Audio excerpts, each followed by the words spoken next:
Is technology working for us? We are live. Oh, we've had some technical issues the last couple days, but I think we got them all solved now. Oh my goodness. Ugh. Gonna make me lose my hair. Hey.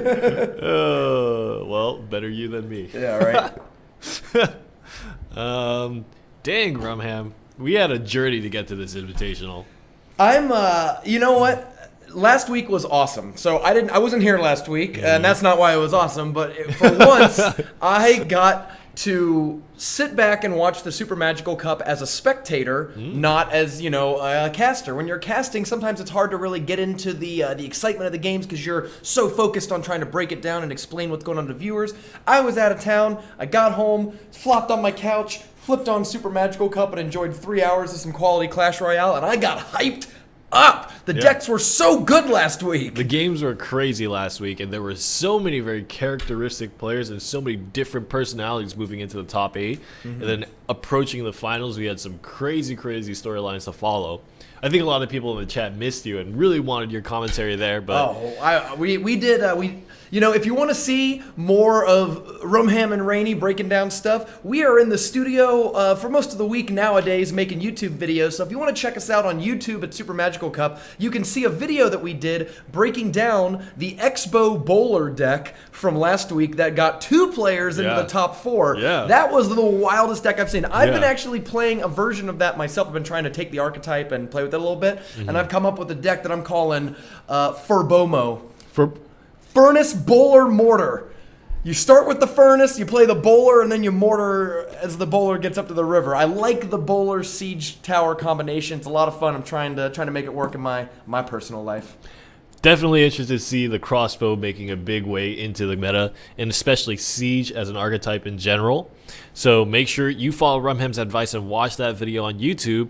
Also, if you want to learn more about the history of Siege, make sure you watch the History of the Meta. Clash Royale History of the Meta YouTube series, which is another one that we're doing. Check those out. Yeah, we go through all the past balance updates and stuff, which it's starting to get to stuff that's relevant. Where the next video we release is global launch, so we're just finished up all the beta balance updates, and we're getting into the actual launch of the game. But enough about our awesome YouTube channel. Let's talk this week's Super Magical Cup. We've got Invitational number 6. Yep, and these invitationals are getting crazier and crazier. As you mentioned, Rumham, last week was insane, and I think every single week following is just going to get more and more crazy. As we qualify better and better players and start to realize who the best players in the community are. Yeah, and especially, I think, comparing Season 1 to Season 2, it's very interesting to see Season 2 shaking out, because when Season 1 started, we didn't know anybody, right? But bridging Season 1 and Season 2, we had a few names I wanted to follow, and now we see who's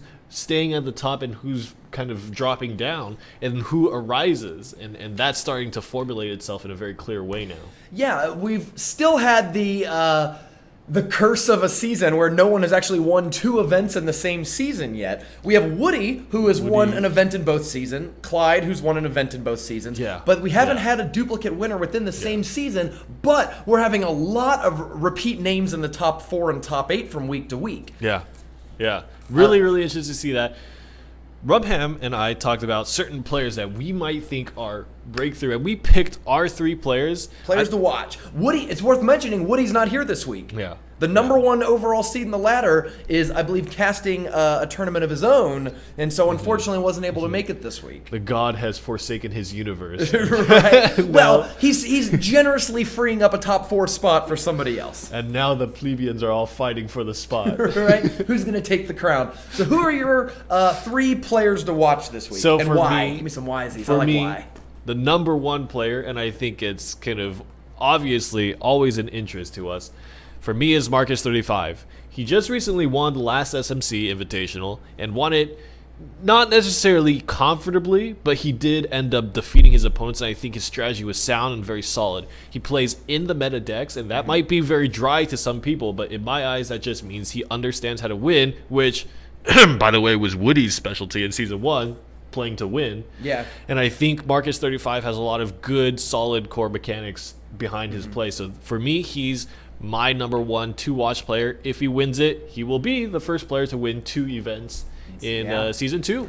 And back-to-back. Actually, I think aside from Woody, no player has made top 4 3 weeks in a row, and Marcus top 4 the week prior, won last week. So if he top 4s again, I mean, I got to put Marcus 35 in the Pantheon. I think that's a good first pick. And I think he's currently number 3 on the leaderboard. Yeah. Oh, I mean, he's certainly very high up there because with a top 4 and a win, not to mention he plays in the qualifiers and does really well in there as well. Who knows? So my first pick, player to watch, I really like C. McHugh. Down in Group B, has already won an invitational. I believe he's at the very bottom match because he's like the 3rd overall seed. It's just off screen. You can't see him. He's just below the TWK. Yeah, but he's playing in kind of this group here that I'm showing. So C. McHugh is a member of the Brenchongers. Very, very talented tournament player. Actually, no one really knew about him. The Brenchongers. Yeah, right. Didn't really make a big splash in Season 1. He wasn't really known as a tournament player, but as soon as the in-game tournament system came around, started winning a bunch of them right away. I believe finished 3rd in our 800-player qualifier at the beginning of the season, top 8 at an invitational early on, and then won, I believe, the 3rd or 4th invitational of this season. Yeah, he's definitely had his path, and a very learning player, right? Because it was an immediate success as well. It was a lot of kind of adjusting and analyzing and retrying. Yeah, definitely a minor specialist as well, so I'd like to see what sort of minor-based decks he's bringing this week. Interesting to note that, as far as I can recall, his origins were from Elite Gaming, which in my eyes are kind of like the minor dojo. Yeah, when he actually won the Invitational earlier, he was in Elite Gaming, so Elite Gaming gets to take that Super Magical Cup title home with them. They get to put it on their mantle. Yeah, but as you mentioned, now there's an interesting new kid on the block, which I think has become a collaboration of many familiar faces and also other faces, the Brenchongers, who are trying to take the competitive scene by storm. Yeah, very talented. A lot of Super Magical Cup regulars in that clan, and hopefully we see some good performances out of them. This week, I like the idea of all the good players being in a couple small clans, so I like these sort of super groups that are forming out there. What's your second player to watch? My second player to watch, and you should know this, the stream should know this, but my heart is always where the Sparky is, and that's going to be with Trainer Nick. Trainer Nick is back! I want to see more Sparky Goblin Barrel. When he played in the tournament last, he was, I think, in the top 4. Top 4. And I think he flubbed his game plan. I think he not necessarily choked, but I think he lost focus. He lost sight of the goal, the big picture. And I think he misplayed Goblin Barrels and got the timing wrong, and maybe it was a card cycle thing. Maybe his opponent put him in that unfavorable situation. But I really feel like Trader Nick, with his Sparky Goblin Barrel deck as his main deck and then his Minor Lightning deck as his alternate, he is my player to watch because I just want to see him dominate. I want to see him defeat his opponents and take a first place spot. I'm not as much of a Sparky fan, but my player to watch, if we're talking about marking out, getting kind of favorite, would be Bacalol up here. Yes. He's got a pretty tough match to make the pretty tough bracket to make the top 8 this week, but I'm a huge mark for Bacalol. Bacalol has top 8'd the last 2 Super Magical Cup Invitationals with this triple charger archetype that I really like. It's both princes and a mini P.E.K.K.A., usually with a princess to help cover. You play an elixir collector to invest and pass the turn back to your opponent. You let them attack into you and use your good melee troops to defend, and that turns into a very powerful counter push. And suddenly, the opponents have to deal with princes, mini P.E.K.K.A.s charging at their towers. Bacalol's one of the best split pushers I've seen in a long time. Like, he does a great job of putting princes in each lane and forcing the opponent to kind of spread their resources too thin until one tower or the other breaks. Definitely I really like watching him play. We saw a lot of that in last tournament. Bacalol was incredibly aggressive, playing his princesses or his princes almost like they were hog riders. Yes. I mean, it felt like they were just constantly being put on the field and just small elixir here, small elixir there, and just constantly pressuring his opponent. Interesting to me that Bacalol and Darth Jar Jar, in my eyes, kind of are rising at the same time, and they're both heavy split pushing. Yeah. Players. That's my third and final player to watch is Darth Jar Jar. Now, here's the thing. I don't know anything about Darth Jar Jar in real life. I don't know if Darth Jar Jar is like a 13-year-old little boy or like a 45-year-old housewife, but when I watch Darth Jar Jar play, he's like a cigar smoking, whiskey swilling John Daly, like flipping birds to the referees and stuff. I love watching Darth Jar Jar play. Darth Jar Jar to me is a very aggressive split pusher, uses the emotes really well in a way that We know he's a true human. yeah, yeah, exactly. It evokes a lot of strong emotion when he plays. A lot of hers and thanks, and like, Right there, we got the back, by the way. Yeah, we got the emotions in there. But Darth Jar Jar is a Three Musketeers expert, one of the people who is actually, I believe, the only person who has ever top 4 to Super Magical Cup with 2 Three Musketeer decks. Yeah. So plays Three Musketeers split in both decks. Very interesting deck building style because it used Three Musketeers, Princess, Zap, and Collector in both decks, and then switched out 3 tanks in each archetype. So one list had Giant, Knight, and Barbs, I think, and the other one had like Minor Valkyrie and Mini P.E.K.K.A. Right. So the tanky things were very different between the 2 lists, but it was just a really cool archetype. Like, I don't know. I'm a huge fan of it, and I like watching the best and most skilled players both create these complex split pushes and also defend against them. Who's your last player to watch? My last player to watch is going to be an interesting pick. Somebody who I've been kind of keeping my eye on, and for good reason, ESL Yo. Now, ESL Yo is a player that I think has not really made incredibly big performances in the Invitational. Does have a top 4. Yeah, has a top 4. Kind of was playing a lot with Giant Prince a lot. Kind of one of the initial founders, I would say, at least in the Super Magical Cup for Giant Prince.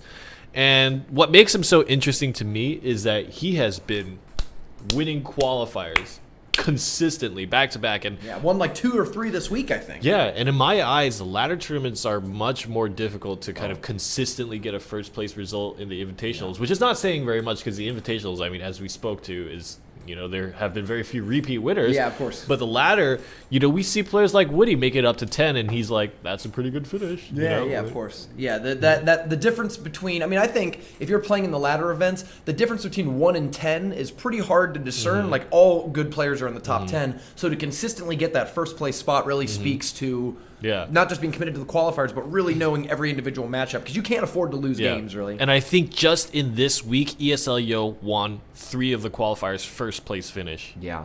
So hopefully that translates to a good invitational. Yeah. It's getting really sauced up this week, ready to battle. Yeah. Of course, there are more players beyond those names, but those were the 3 that we chose to kind of look for. Obviously, Raintown is back. I mean, just a casual look over. We have Achan, Apex Predator, Flash, Marcel P, Stellar. Marcel P, by the way, fantastic minor defense. God. Yeah, that's right. We watched that. I believe I was watching the video and I got out of my seat a couple times. Marcel P had a streak going of defending like 5 minors in a row across multiple games. Like, just minors could not touch his collector. He had a really good predictive mind for that. So hopefully we see more of that this week. Interesting name to Zadian, also look at. Zadian. And one name that I think is a little more quiet that we should probably mention is Rob Stark. Rob Stark did also use a crossbow deck himself. That's right. And he made it quite far into top 8 appearance, and I believe week 4. Yeah. Yeah, and so Rob Stark is kind of a quiet name. Keep your eye on him. He might Trainer Chris Master Sparky is going to be a real good one here in round 1. Trainer Chris, top 4 appearance. Actually, I believe a finals. I can't remember. No, finals, not a win or a finals. I actually can't remember. Trainer Chris definitely made it to a finals. I don't remember if he got first or second that week. But Master Sparky is another regular in the qualifiers. And actually, we had a Fun Day Friday stream yesterday on this very same Twitch channel where we played just goofy tournaments with kind of just silly rules. Yesterday's rules was Ladies Night. You could only play female troops in the tournament, and Master Sparky won that Fun Day Friday tournament. So not only is he a skilled actual tournament player, but not too bad at the goofy tournaments either. Yeah. Got Gray here, ESL Yo, as we mentioned. Yeah. Santi, who is multiple top 8s as well. Buddies Vizard, with Pompeo. Odyssey. Oh, is that Santi? Oh, yeah, that's right. Yeah. Santi is in the same clan as Pompeo. Yeah. Cool. Well, actually, I want to try to pop out the chat here before we get too far into it so that we can chat with you fine folks while also watching the bracket. Watching the bracket. Games will be starting up shortly, and I think they should be on their way. And if this is your first time watching the Super Magical Cup, we get all the players into the clans, and they start playing at about noon. We watch all of the match previews. We do match previews and watch all the matches throughout. And we normally start the match coverage about 12:05. So let's see how the games are looking, and we can switch over to game mode. Oh, yeah, there we go. Yeah, no, we're fine. I was like, oh, man. And actually, we've got some games starting to wrap up, so... Yes! That one. You want to watch this one? Yes. Oh, here we go. We'll make That you real one. happy. Let's maybe. Yeah, why not? Right? Maybe. Yeah. I always want to take the risk. Yeah, take a risk. Hopefully, this is the real game that we're supposed to watch. Do we have our blockers up? Yeah. We don't have the thing up. Okay. Nice. You're a forward thinker, my man. Boink, boink. Very good. All right. Before it runs. Oh, before it goes away, come back. Okay. Oh. Ooh. I don't know why it's doing all this little blinky thing, but let's just say it's because this deck is so powerful. All right, what do we got here for Trainer Nick? I know you're a fanboy. Oh my god! And so this is one of the things that I've been thinking about is what if he isn't playing his Sparky deck anymore, and he's not playing a Sparky deck, but it's still interesting because he's playing Hog Rider Rocket. I mean, okay, if you watch our meta timeline videos, we talked about Hog Rider decks being Hog Freeze and then Hog Lightning, but Hog Rocket. I don't know if I've ever seen Hog Rocket. Have you ever played Hog Rocket? I don't think the rocket is there to fight the enemy troops. I think the rocket's there to prevent people from pumping up, if I had to guess, right? Like, and the nice thing about a hog deck is that you can usually split and go in both lanes. So if they try to move the elixir collector away, you can still rocket that one and try to go for a 2-1 win or split push. They can't defend both. Mary is running a pretty standard giant deck, although there is no poison in it. It looks like the fire spirits are replacing the poison in this lineup. So he's identified. I mean, most giant decks don't actually have a defensive structure. I don't think. Now that I'm trying to. No. So he's so opting interesting to do that he the wanted that Tower. Inferno Tower. Yeah. Well, let's get right into it. Let's see. It's probably escaped very far away by now. Oh yeah, this one's trying to run fast. Yep. All right, Builder's Workshop, and we're spasming with that. We thought we had taken them. Wonder what that is. Huh. Let's try next time. Let's try a screen capture when we go to the next game. Try just like a screen grab instead of the window grab. Oh, I see what you're saying. Yeah. Yeah. Okay, that's a good idea. And that means we can't put things in front of it, but like we can't pull a window in front of it. Oh, I get what you're saying. Yeah. Okay, we'll give that a shot. We'll try it, and hopefully it'll stop. In the meantime, spamming. we have been swarmed with technical issues this week trying to get these things to work. There's some people that I just want to curse out right now. Yeah. You were right, by the way. That rocket hit the collector. Yep, that's definitely denied. I mean, the thing is that first rocket's always going to be really good. What? Oh, did Mary disconnect? Is that what I'm saying here? This is that's why we were wondering. It was it's always worth it taking the risk, but it's always a risk. Yeah. Well, you never know. All right, so let's fix this thing and let's yeah. try to get this thing worked out. So let's do a quick technical weeboo waboo. So get out of here. Also, let us know the audio. Oh yeah, give us any sort of feedback that you have. Especially if the in-game is too loud. That's what I want to know. All right, let's delete this guy real fast. So go ahead and screen capture, and then just that. Yeah, click that. You can just left click when it's highlighting. Yep. Oh really? Yeah. Nice. Yeah. Okay. Perfect. Okay, right click that. And take off exclusive and take off show mouse. Yeah. Yeah. All right, let's try this one now instead. Technical issues. All right. That's looking pretty to me. Let's get it pulled down here a little bit. And let's see if we can do another match preview and see how this works. Hold on. Check the same match that we watched just for a test. Yeah, right. Okay. And all right. It's a little off. Let me work. The match preview looks okay. Oh, it's a different game. Whatever. We will watch more Trainer Nick games, it looks like, because he just won the match 2-1. And there's a Sparky. Yeah.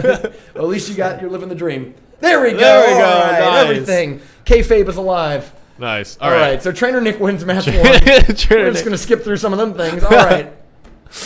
Let's see. Okay, Who do we want to watch now? Oh, well, how about this? You got your fan favorite? Out of the corner of my eye. Ooh, nice. I'll get a fan favorite as well. Yeah, let's watch this. I want to see this triple charger deck do really well. Tell me about this. Okay, so this is an archetype that I've had the most success with in tournament play. The key thing that you're trying to do here is pump up. Bakalol's going to try to pump up with his collector, and then usually get a princess out more as a defensive kind of card. When they attack into you because they hit 10 elixir and they've got to do something, you use your mini P.E.K.K.A. Prince, Dark Prince to defend, and they usually survive with half or more health and then counter push in a way that A-Chan will have to spend some cards to defend against it. Ideally, if you can get like a double Prince push going, you have arrows and Princess and Ice Spirit to kill any sort of minions, and then any other sort of ground push is going to get steamrolled pretty well. Yeah. I'm excited to see how this game goes, and of course, Achan is running the very popular triangle defense deck. This is sort of the quintessential control deck. Yeah, Cannon instead of Mini P.E.K.K.A. too. Yeah, I think So the it's existence very, of Cannon, Zap, and Ice Spirit is actually going to create a lot of problems for Bakalol, but we'll see what happens. I blanked if you didn't mention this. Was it that one right there? Yeah. But Bakalol doesn't have Zap. Does not. Which is very bold play. Yeah. It's hard to live without Zap. Boom, boom, boom. All right, we're getting settled. Collector down, and interesting thing to think about too is there really isn't kind of a punish for Elixir Collector for Bakalol.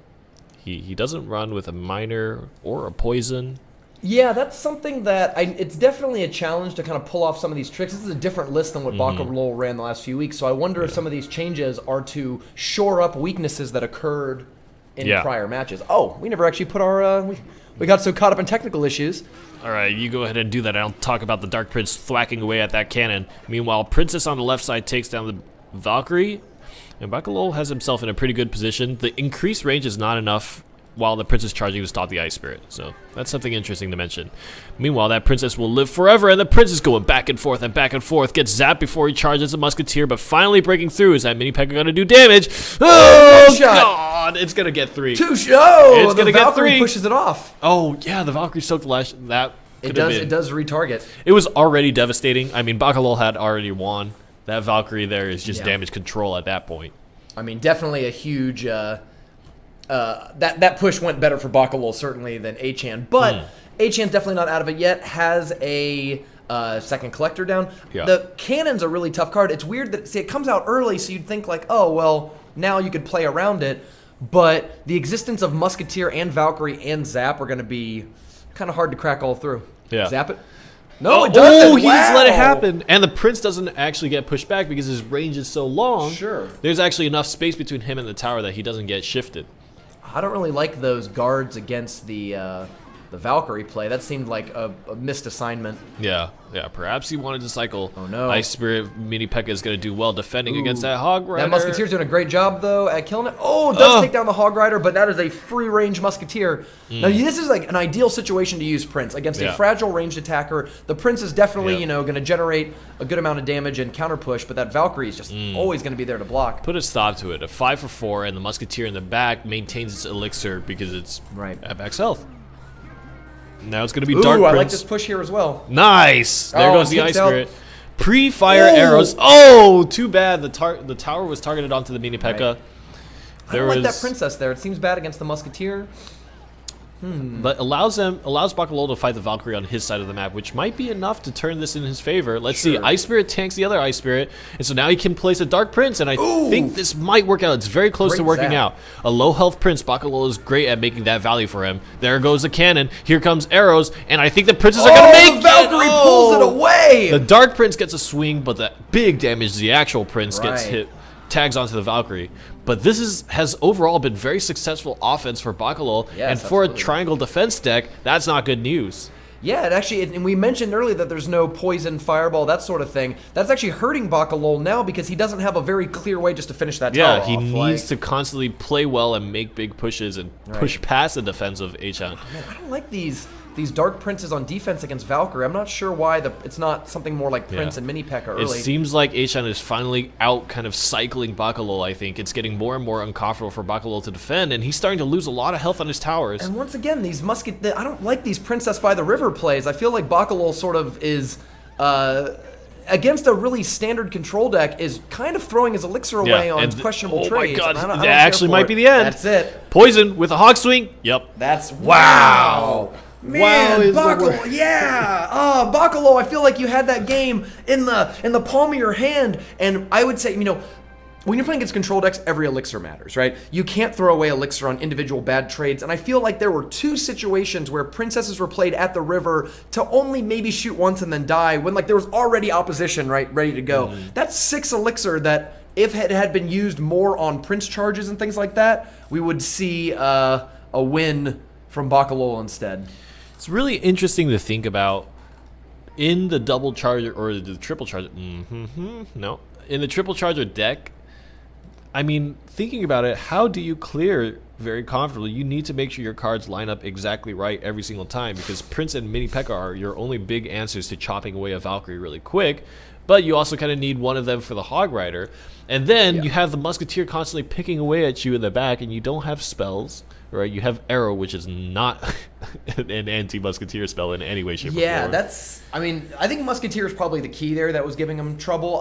The Valkyrie was sort of weird because, I feel like he kept playing Dark Prince into Valkyrie when either of the other two Chargers would have been the better option. And I think if you know that the Hog Rider and Valkyrie come together, Mini P.E.K.K.A. is great against both of those cards. And I really think that might have just come down to Achan cycling, right? It was just... Bakalol, I mean, at the end of the game, Achan really didn't have to defend anything. He was constantly attacking, almost always dropping units after his push died, and was able to construct a big enough push, which is interesting to me because typically I feel like you don't necessarily see Triangle Defense being so aggressive with their drops. Usually they would let people come across so that they can get a bigger push, but Achan identified that being aggressive might be the answer, and if it works, don't fix it, right? It's not working, don't fix it. All right, let's move on. Flash. Running Minor Furnace, yes. Yeah, we got a battle of two single legendary decks. We've got Furnaces on both sides. This is going to be an interesting matchup because it's a Furnace on Furnace matchup, but Flash has the Minor, which allows him to kind of dig under the level and get on those Furnaces and knock them down, and also the Princess. Lord Snell has the Princess that, if unanswered, will completely shut down a Furnace lane. Yeah. And usually weaken the guards and Mini P.E.K.K.A. enough that nothing's really going to come down that lane unless Flash can get to it first. Now, this deck that Lord Snell has been running is interesting to me because it's a deck that Clark Kent used also. The Hog Furnace combination. And I don't know if you've seen much of it. I mean, I feel like every single time we see a Furnace, it's a Minor. Yeah. Right? But Hog Rider is kind of the chosen aggressive card for Snell's deck. How does that even work? Does it even work? Pretty simple. Like, Hog Rider plus Fire Spirits is a great push, right? It's a great 6 elixir push. Now, just for 2 more elixir, you play the Furnace early, and then whenever you see an opportunity to drop a Mini P.E.K.K.A. or a Hog Rider, they have 2 Fire Spirits to back them up, which is enough to get rid of minions, goblins, guards, that kind of stuff, right? Anything that's you need to get to clear out. And then, of course, you have Princess and Fire Spirit as sort of supplemental Fire Spirits. Right. Zap and Princess, to help clear out any have sort a more of things controlled yeah. method of splash. I don't know. Otherwise, the decks are really similar. There's a ton of overlapped cards between the two. Identifying things that are strong in the meta. We see guards, we see Musketeer, we see Zap.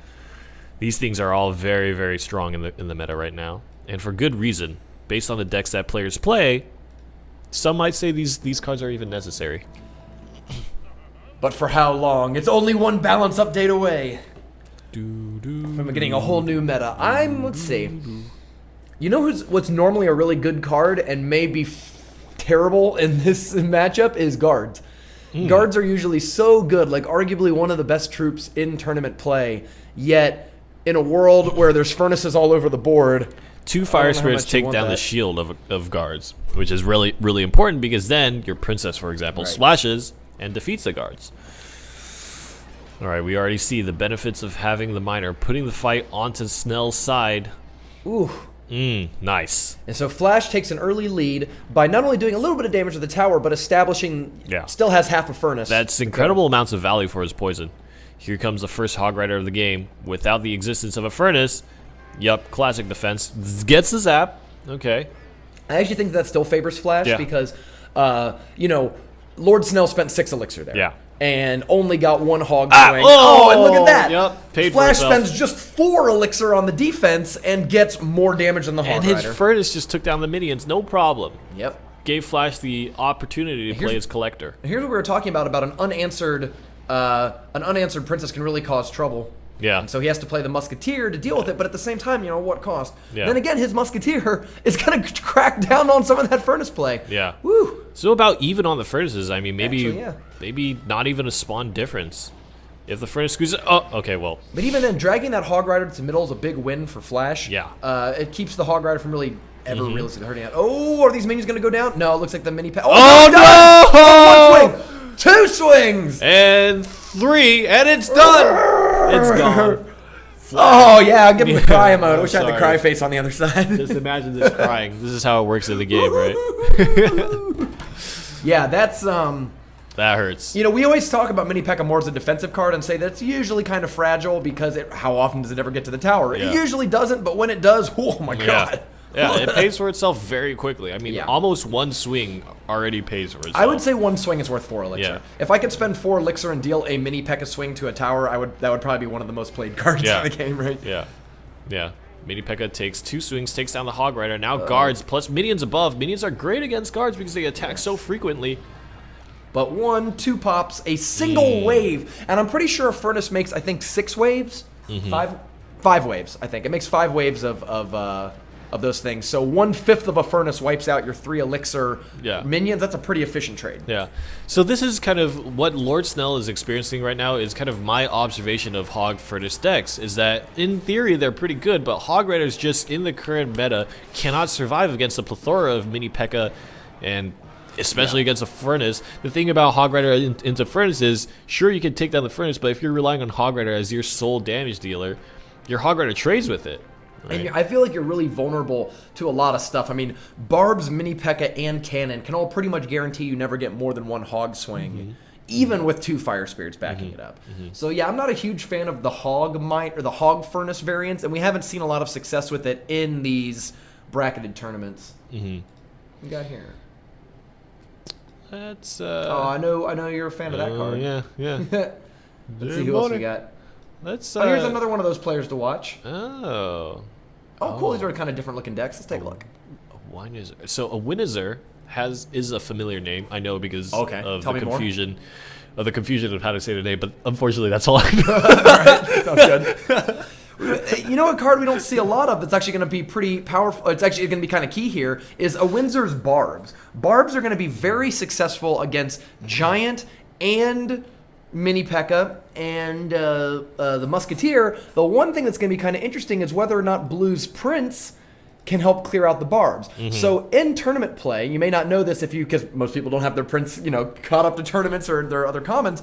In tournament play, a Prince's charge will 1-hit a Barbarian, or a Prince will normally 2-hit a Barbarian. You can kind of see the math right there. Double a Prince is 638, just 2 hit points more than the life of a Barbarian. So the interaction between ESL Yo's Prince and a Windsor's Barbarians is going to be really key, because if those Barbs aren't cleared out by Poison, Musketeer, what have you, they're going to make short work of ESL Yo's Giants and Mini P.E.K.K.A.s. Absolutely. Windsor playing the minor deck, not really the triple legendary, but kind of a more focused, a slightly more honest deck. And so I think Windsor is really going to look to make efficient trades and play carefully. Let's take a look. Let's see. ESL Yo is a very consistent player and still running Giant Prince. This Giant Prince deck has become super popular, the one that ESL Yo is playing. The Giant Poison Beatdown archetype that was originally popularized by Clyde here at the SuperMagicalCup has really taken over. After the Shanghai tournament, the $10,000 Shanghai tournament, the archetype is pretty much locked into about 7 cards. I would say 7 of the 8 cards in the deck list are like universally shared across all players of it, and the 8th spot can be whatever you want. Some people play Ice Wizard, other people play more ranged attackers. A big popular choice has been the Prince here, and you can see that with the towers being distracted on the Giant, those Barbs can make short work of the Prince. So good defense for a Windsor, and interesting to me that a Windsor opted to just throw away his minor on the right side tower, allowed ESL Yo to play the Collector uncontested, and with the Giant Poison deck, the more elixir you have, the more scary the Giant Push is. Really bad news for you. Yeah. Great Mini P.E.K.K.A. defense by a Windsor. You cannot leave a Musketeer to shoot your tower. She'll do about 1/3 of the damage all on her own if unanswered. So here we go. We got a Princess coming down on a Windsor side. It's going to be very good against those guards who probably don't have a hope of hitting the tower. Yep, there we go. And now we're getting somewhat of a complex push. Ice Spirit and Miner is the choice. I think that might have been kind of the wrong order, or maybe he just wanted to play Ice Spirit to cycle. But in my head, it would have been better to send the Ice Spirit in first and then the Miner, because the right side tower would have been distracted on the Ice Spirit. And let the Miner get a few more shots in. Great play of the Prince there. Full health Prince coming back. Here comes the charge. Zap plus Mini P.E.K.K.A. Well, that's 6 elixir. It's a little more, but it does work. Yeah. So the scary thing is if you play the Mini P.E.K.K.A. into the Prince charge, it will lose the fight. Yes. So that's you why have you to want zap first. Yep. Unless you want to play a chump card, in which case the Ice Spirit fills that role quite well, but he already played it. That's a great example, though, of how powerful Zap is amongst skilled players. Zap turns pretty much any combat from a win to a loss, right? Yeah. Or a loss to a win. And in fact, we just talked about the Mini P.E.K.K.A. Zap, how Mini P.E.K.K.A. and Zap can kill a Prince. Mini P.E.K.K.A. plus Zap can wipe a squad of Barbs, too. Because normally the Mini P.E.K.K.A. gets swarmed, but Mini P.E.K.K.A. swing plus Zap damage is enough to one-hit a Barb. So when the Barbs come up, Mini P.E.K.K.A. swing, Zap the whole group, the first Barb dies, Swing kills the second, swing kills the third, etc. Nice defense. Wow, great defense. And that's probably ideal because with a huge amount of hit points, the Prince can really resist the minor swings. So here's the thing. A Wizard needs to play something to stop the Prince because that cannon is done for if the Prince charges it. And so he's needing to play Elixir on the left side. Is the Mini P.E.K.K.A. even going to contribute to the push? And it doesn't look like it. But now ESLYO has to defend against the Mini P.E.K.K.A. And it looks like he does. Is there enough on the right side? And it looks like a Wizard puts it together. So. Somewhat of a bummer that ESLYO's is going to the left side. You want that Musketeer to go back towards the right to help defend this push. That's kind of, with the low health tower, you can just sort of leave it alone over there. We're getting into trouble. We're getting into trouble. Two swings right at the start of overtime. Yeah, I think the key there was, honest to God, just ESLYO's Musketeer going to the left side instead of the right. If he had gone to the right, I think that push could have been repelled. Yeah. It's interesting to think about. In that situation, ESLYO had to end up throwing his guards to a bad situation, having the Princess and I think maybe even a Musketeer in the midst of two Barbarians and a Mini P.E.K.K.A. The guards got chewed up immediately, and then ESLYO barely had enough Elixir to play his Mini P.E.K.K.A. towards the end, but by that time, a Wizard had already pushed onto his tower, and that's kind of what we're talking about. We were discussing, and not to the stream, but Rumhen and I were discussing kind of like Elixir and expensive defense cards. I think that was a situation that showed it the most. You didn't have enough chumpy cards in that situation. Yeah, he almost wanted more cards to help cycle through a lot of the different things. It was just too expensive. Yeah, absolutely. So one thing, I think the key interaction of this, besides, of course, first off, Gray's running Goblin Barrel, and I know you're a huge fan of Goblin Barrel. Gray. Man. Gray is a multiple-time top 8er in the Super Magical Cup, so I expect to see some really good Goblin Barrel play here. And between the Minor and the Goblin Barrel, has a lot of ways to sort of teleport units onto the other side of the board. Man, the thing about Gray is that he is that guy that pulls your pants down and laughs at you and then taps your shoulder and pokes you. That's how he plays his Goblin Barrel. Yeah. Is he the one who's been throwing it in back corners and in front, all sorts of weird places? Yeah. All right, excellent. Making people look like idiots when they zap the floor. Last week, Rainey wanted to see more Gray games because Gray was throwing Goblin Barrels really well, like pitching up a storm. Yeah. And we just wanted to make sure that we got some excellent Gray games on footage this week. So let's see this. I really like that he's got the double buildings, an incredibly defensive deck out of Gray. Carlos is running the standard giant poison list with, it looks like, Princess in the flex spot. So we said these first 7 cards are pretty much locked in. The last spot can be Princess, Ice Wizard, Prince, what have you. It looks like we're going to have Princess in that spot for Carlos. Yep. Interesting to mention, too, for Gray, he's choosing to use Spear Goblins instead of Melee Goblins. And so Spear Goblins, not only are they kind of out of the meta, but the Melee Goblins provide a burst of damage that is kind of unrivaled by any other card in the game, I think. Spear Goblins, I think, fell out of favor because, Zap is in literally every deck, and Spear Goblins are a perfect thing to zap. If you can hit the tower and the Spear Goblins during like a mini P.E.K.K.A. push, that P.E.K.K.A. is going to hit the tower, which is... In this day and age, everybody's mom sends their kids to school with a zap in their pockets. Yep. One swing, and does it survive? So mini P.E.K.K.A.s 2 hit each other, and the key there was whether or not Gray could have placed his mini P.E.K.K.A. just far enough back to get enough tower shots in there to make up the other half before they duel each other. Swing. Here it comes, Minor Spear Gob. This is a great push, though, for only 5 Elixir. The big downside, I think, for Gray is that he just used his mini P.E.K.K.A. And what are you going to repel this giant push with? Nice. Oh, there's your answer. There's a zap, though. The Musketeer is going to do a ton of damage to it. Ooh, and it's not enough. Yep. So the mini P.E.K.K.A. finally comes down and is able to double back and fight that giant. That was a 5-2-4 defense. Absolutely. Expensive. So you can tell Gray is significantly behind. There's no zap. There's no zap. Oh, there's no zap. That's right, because he just used it on the Inferno Tower. Actually, Pompeo, the very decorated tournament player, mentioned that he thought after zap affected Inferno Tower that Inferno Tower was actually a better card than before because players felt obligated to zap it. Yeah. And that opens up more opportunities for other zap-related cards like Goblin Barrel, Sparky, etc. to be stronger. Nice.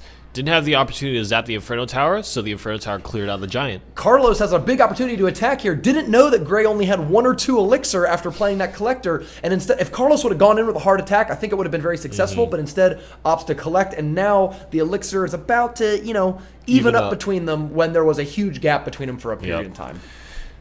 All right. Ooh, I'm surprised he didn't go for the princess. Guards in front. Ooh, good defense with the guards there. They'll kill those spear goblins for sure. So the big thing about spear goblins that we need to mention is that I think that they are almost the fastest time to tower cards. Oh man, that mini P.E.K.K.A. Bad placement unless I'm going crazy here. That should probably not have gone over there. So I think he's going to go for the counterattack. Okay, he's just opting to go with the push. I think that might have been a mistake, but you know what? Taking the tower here. Yep. I think he might have correctly called that Carlos he cycled put down, back.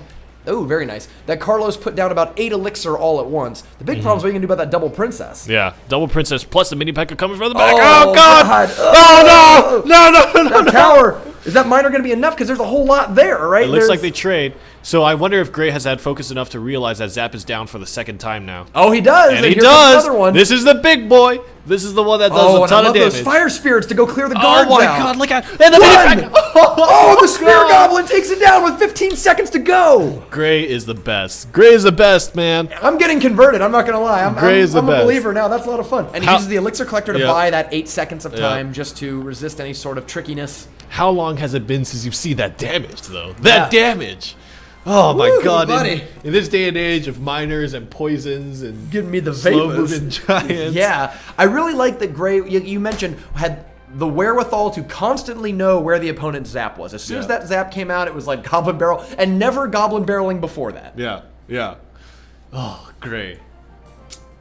Ooh, Nice. buddy. Oh, I'm super glad that we got to see that. no kidding. That's awesome. Well, let's watch a game with last week's winner. It would be a shame if we didn't, get a little bit of Marcus 35 action going. So Yeah. Marcus 35's first round game against Godric. And this will be a really interesting game because we've got, again, Hog Rocket that apparently... It's a deck. It's a deck, you know what I mean? Like, it's, we thought it might have just been a fluke of one player, but no, sir. It is an archetype. It's a deck.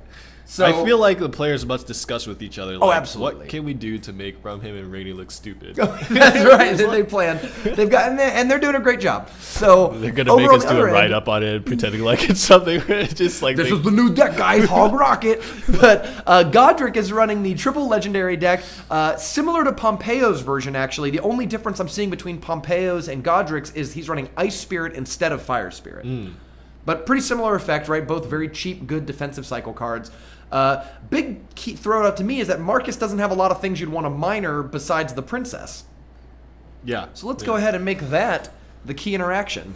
Just an interesting side note, how much more popular Ice Spirits has finally become, and kind of a lot of the cards, I mean, the first one to really rise to popularity was a miner. And probably rightfully so, because Legendary Arena players probably bought it in their shop and it was already tournament capped, and they had a lot of time to experiment with it.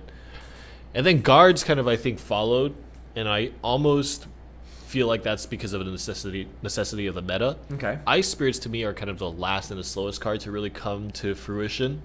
And now, now we see the Ice Spirits being played very frequently. Yeah, I think they even really go well together. Like running both in a deck is really good because for 3 elixir you can counter most things on defense, and you cycle 2 cards doing so. Let's get into this match. I'm going to put this thing down a little bit. That's going to be immortalized on the internet now. What, your knee bump? Bumping your knee? God.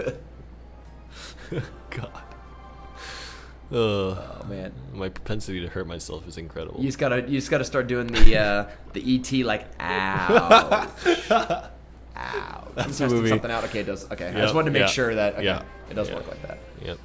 Cool. So I think what's key here, and the reason why I put guards and mini P.E.K.K.A. up, is that one of the key things in miner decks is that the miner is not the thing that does damage. Oh, God. It's the mini P.E.K.K.A., the goblins, the support cards that really do the damage in Yeah. the tower. So I think what will be key for Marcus 35 is really not wasting guards, using guards as sparingly as possible to make sure that those mini P.E.K.K.A.s Yeah. of Godric never hit his tower. And talk about execution and core mechanics. Right in the nick of time, zap, and then the guards came out. Marcus 35 saved himself 572 damage or more. Yeah, right.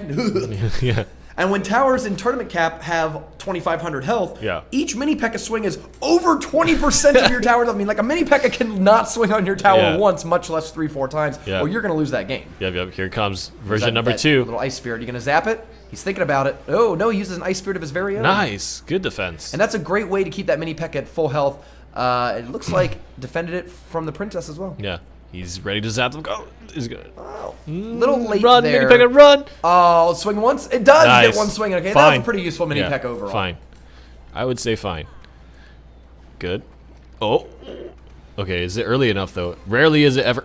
Nope. Oh, he tried. He tried. It's hard. It's really hard He tried to use a slowdown. Once the princesses lock onto each other, the only things I've ever seen work are Zap and then Ice Spirit or Fire Spirits because the spirits move very fast, so they almost like quickly hop across the river. But you even then have to be pretty quick about it. Yeah. Pretty good play, though, by Marcus getting that Inferno Tower down so that if he wants to attack very soon, he's got 8 Elixir, right? It's a pretty good opening. That Inferno Tower should be down by the time it opts to make an attack. So here we go. Looks like it's going to be mini P.E.K.K.A. behind, saving up that Elixir, trying to refill a few Elixir before committing to a big push. All right, Princess at the river. Maybe try to force Godric. Princess. Yeah. Ooh. Okay. Zaps it, hits it once. Nice. The scary thing is that there's a cycle for Godric, so he could actually play the second mini P.E.K.K.A.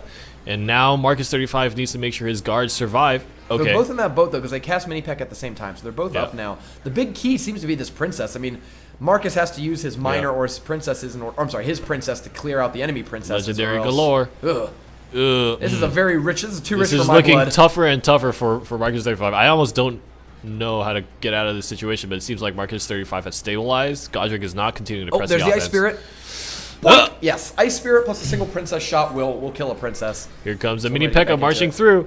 It looks like those two are going to duel each other. No, the Ice Spirit and the Inferno Tower help keep Godric's mini P.E.K.K.A. alive.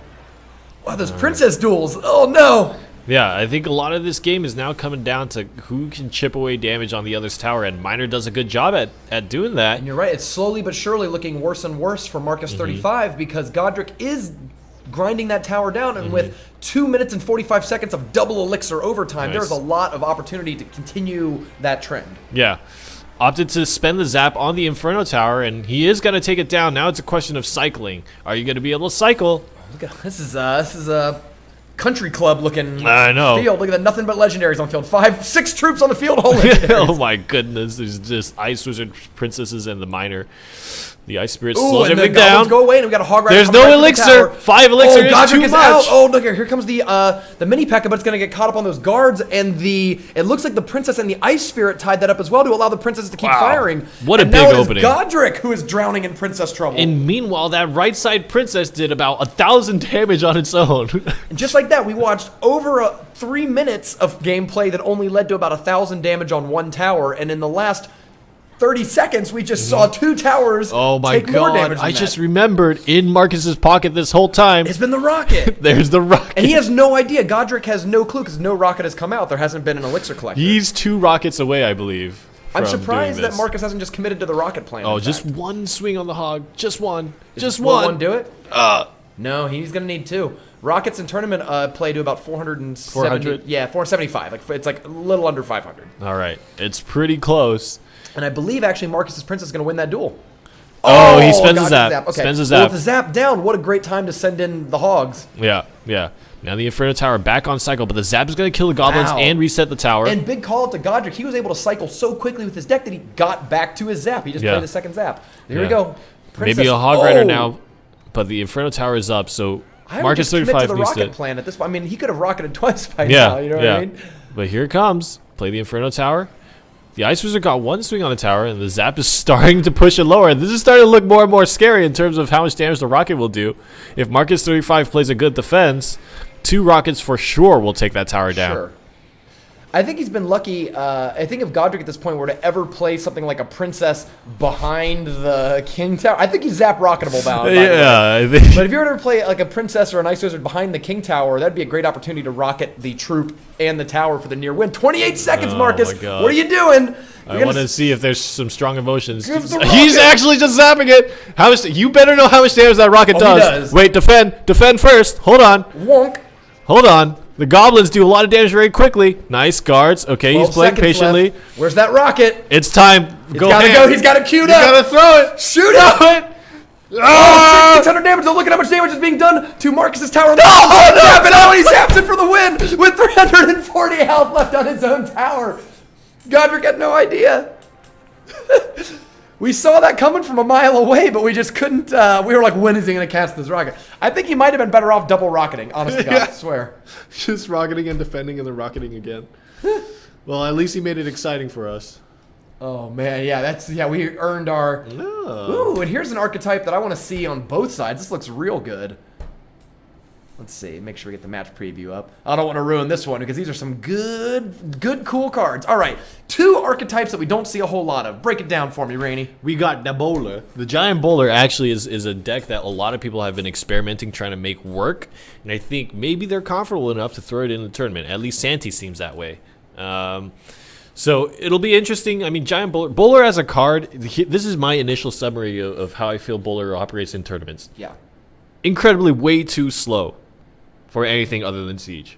Just Okay. like you play it in the back and it's so slow that like it gets value, it gets value, it gets value, it gets to the bridge and then it dies. And it's just like, well, I couldn't really convert that into damage. I'm actually a big fan of Bowler, so I think Bowler is going to function in this deck like a safer Sparky. It's not as high risk or high reward. It's just a sturdy, high health. You can't lightning it. You can't rocket it. It's just tough, right? And it functions a lot like Sparky, right? It's a big splash damage. It's ground only. It's slow attack speed, but it's faster attack speed than Sparky. It's not as vulnerable to zap. It's a little more hit points, but whatever. So I think you're going to see this a lot more like a giant Sparky deck.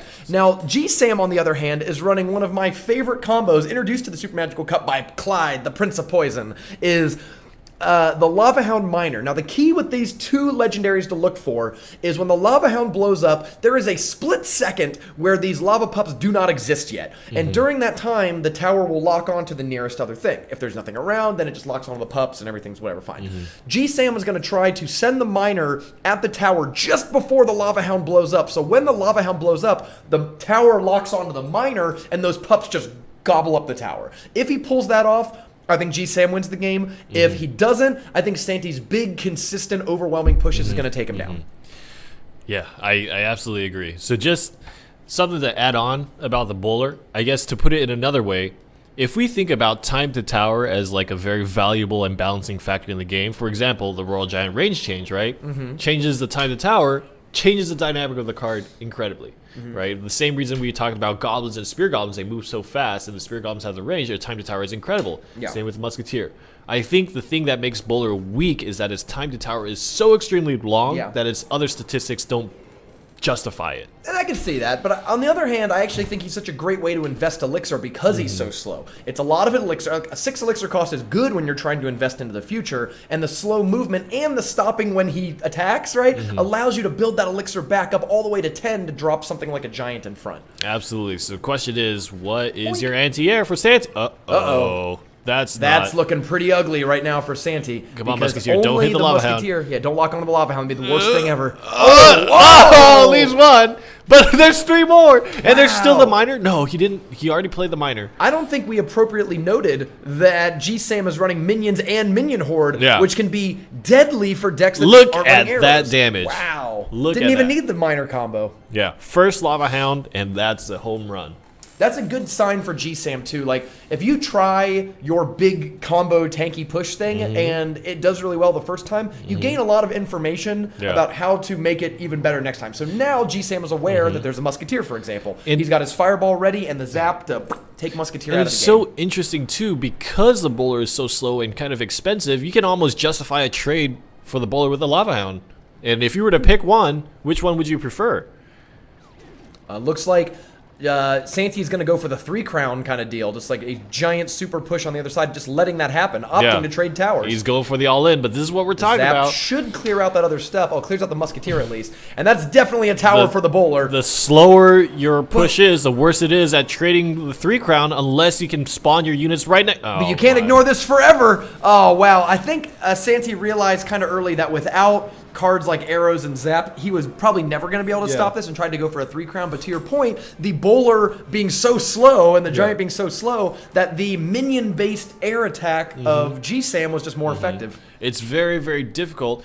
So there's a very interesting dynamic when you're going for 3-crown races, right? So the first thing is, can you drop your slow units aggressively to assist your push? Now keep going. I'm sorry. I'm just looking at Randy. that was a game we might have to watch. But yeah, keep going. When you play for the 3-crown, sometimes you're incentivized to play fast cards because you need to push damage onto the tower quicker than your opponent. But sometimes if you can play your slow cards aggressively like a giant, it's going to be able to survive on that crown tower a lot longer than, say, a mini P.E.K.K.A. or a Hog Rider, right? So you need to make sure you understand that balance. In that situation, Bowler had to come from downtown, and Bowler didn't have an Uber. Yeah, right. No, yeah, definitely couldn't. And like, it's such a big unit. It's a large unit that it doesn't even get pushed by other faster things behind it. So you don't even have ways to like pig push the bowler up there. Yeah. Let's see. What do we got? We have to watch this game, right? Because what is going on, right? Yeah. Let's take a look. We've got. Oh my god. I don't even know. I'm gonna go ahead and call out. Let's say. Princess? It's like, I don't even know what Odyssey's doing here, right? We've got Lumberjack double spawner along with it's a quad legendary double spawner deck out of Odyssey. The log is a legendary too. You're five legendaries, three spawners, 5 legendaries, 3 spawners. It's crazy. Is this a troll deck? Is this for real? I don't know. We're watching I it. kind of hope he wins. Oh, absolutely. I mean, I 100% hope he wins. Because the tiers on Reddit will be great. Oh my god, yeah. What do you mean this deck or whatever? On the other hand, Vizard is running a triple legendary, triple musketeer deck using the ever popular Knight. Psych, not that popular at all, but I do like the Knight. It seems that Knight is a little more common when people are trying to play 3 Musketeer. Yeah. And perhaps that's because they identify that at the end of the day, you don't really need, because the 3 Musketeers are ranged, you don't need the pop-up tank. You just want it to survive a little bit longer. Yeah, you see like 8. Yeah, actually, Knight is a very underrated defensive tool. I saw it a lot in Darth Jar Jar's play. Hopefully we watch some Darth Jar Jar games in a little bit here, and we'll kind of see the Knight. When you consider that people minor your tower, and you have to play... Here it comes. Mini P.E.K.K.A., Valkyrie, all those sort of things, those are... 4 cost cards to defend a 3 cost card. Knight actually gives you an even elixir trade against minor pushes. Oh no! And here we go. We got even Knight Musketeer. Man, that's 7 elixir. You can't ignore. Yeah. Both the Knight and the Princess is not going to be. Lumberjack. Is he going to play something else with it? Oh, great minor in the middle to distract and let those Musketeers go wild. The Ice Spirit locked him up. So one of the things that I'm immediately noticing about spawners versus 3 Musketeers is that every single time the Musketeers walk up and stop, you're basically giving Vizard more elixir to play another 3 Musketeers. Yeah, so I actually play a Barbarian Hut deck right now on the ladder because I'm trying to make that spawner card work. Yeah. And easily the card I have the most trouble with is Musketeer. One Musketeer. Yeah. Singular Musketeer. So when you're getting 3 for the price, for 9 instead of the 12 cost, I can imagine these Barbarian Hut decks just struggling a lot. Yeah. And I don't see, Odyssey doesn't really have any way to get to the Musketeer, right? Like, your Princess and your Minor, or maybe your Best. Yeah, Log. Like, none of these the answers are really good in terms of how are you going to get to the enemy's base. Yeah.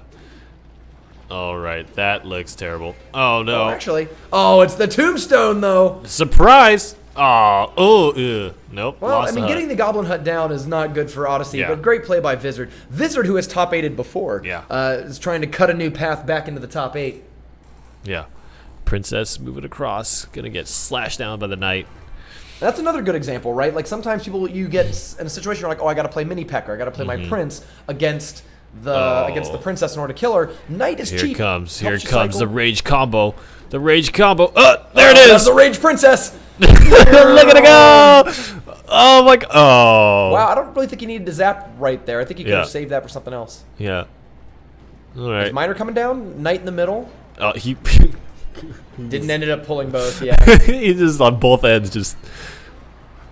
Oh. I mean, that's a good example though of why the Lumberjack isn't as popular right now. Is that the Lumberjack is worse than the mini P.E.K.K.A. in every stat that you can measure right now. So if your Rage doesn't generate more damage than a mini P.E.K.K.A., you would have just been better off playing mini P.E.K.K.A. Yeah, exactly. And so far from what I've seen, it looks like Odyssey might prefer to just play mini P.E.K.K.A. for now because that Rage effect hasn't been too good.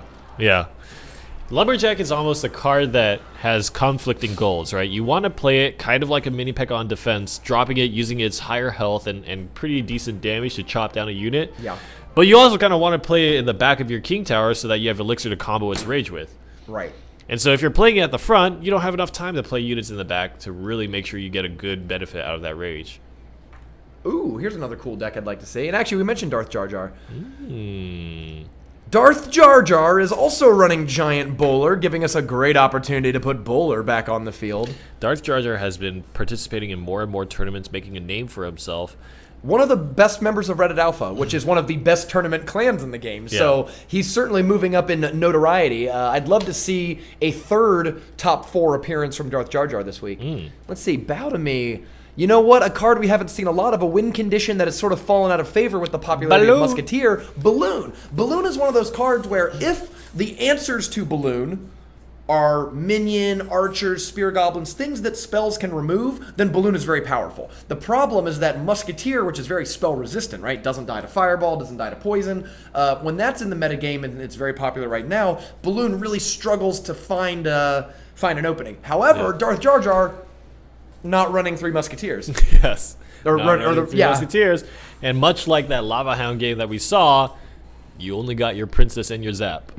What are you going to do to stop the Balloon? I like that there's a few interesting combos here, too, because not only can he Giant Balloon, Bow to Me, can Giant Balloon, but can also do the Minion Horde on defense. They get zapped, and then you play the Miner on the counterattack and try to overrun a tower that way. Also interesting to think about is if your tower locks onto the Balloon, you can place a Miner really close to the tower and zap to retarget to the Miner to give that Balloon the extra second it needs to get one more hit. Possibly. I could see that situation happening. The thing I'm really looking forward to is some strong emote game out of Darth Jar Jar. I want to see some... I've got mine ready. Yeah, I want to see some thanks. Horrors. Oh. Great opening for Bow to Me. I mean, that's Yeah. Miner has 2 A+ uses, and that's killing princesses and killing elixir collectors. Yep. Miner is, despite Miner being considered a very popular win condition, not very good against towers. Oh no, wait, hold on. Was this?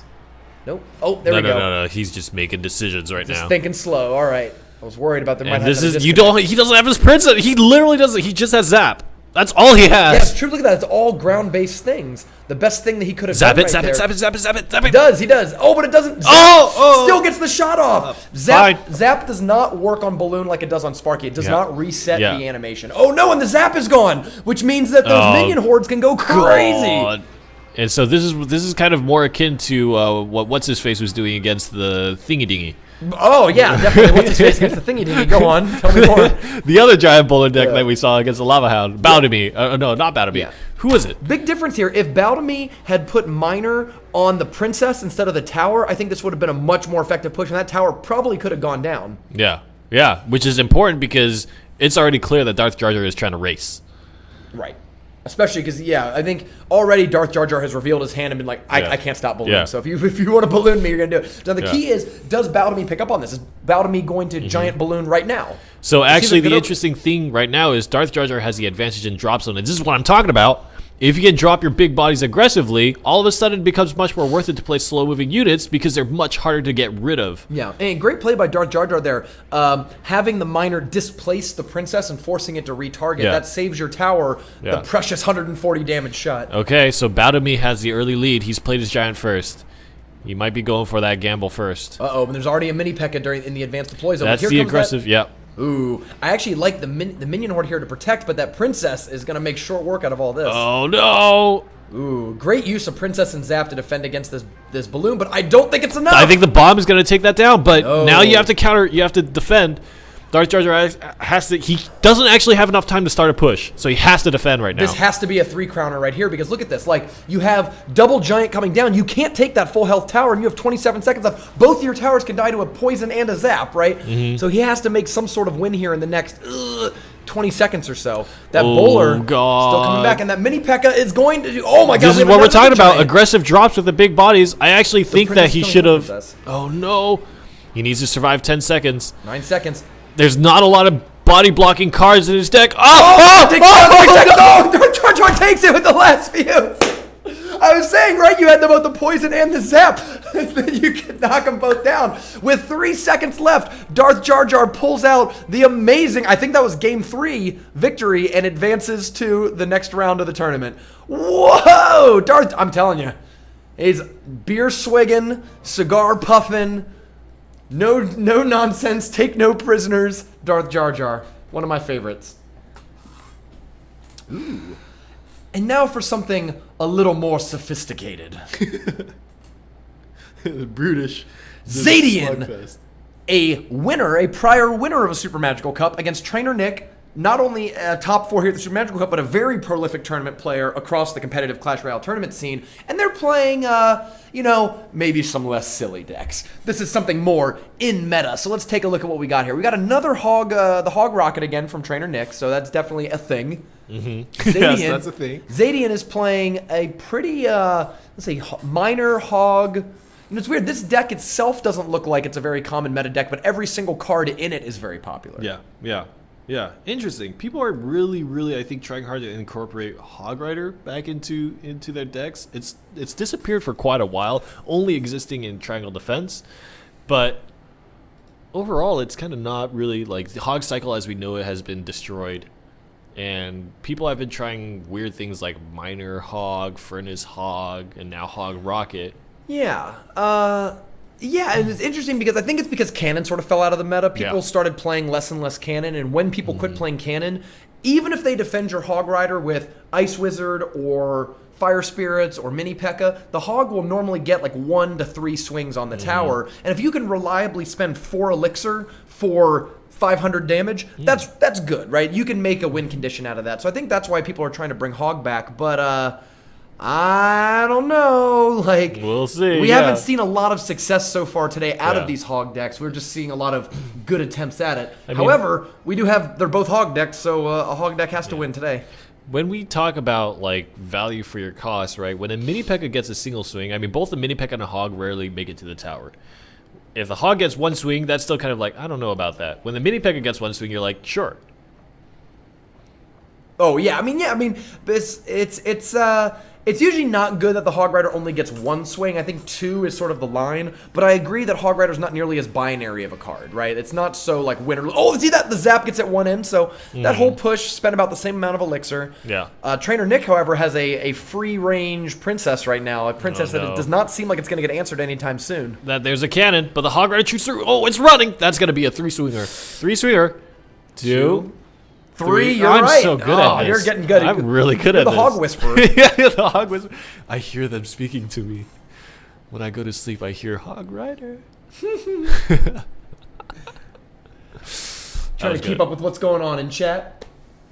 Oh man, we got people talking about who's the best tournament player in chat. They're having the discussions. Who do you think? The best overall? I mean, you got to go with Woody, right? Like from what I've seen, Woody is the most consistent player. But I would also put Clyde up there. Yeah.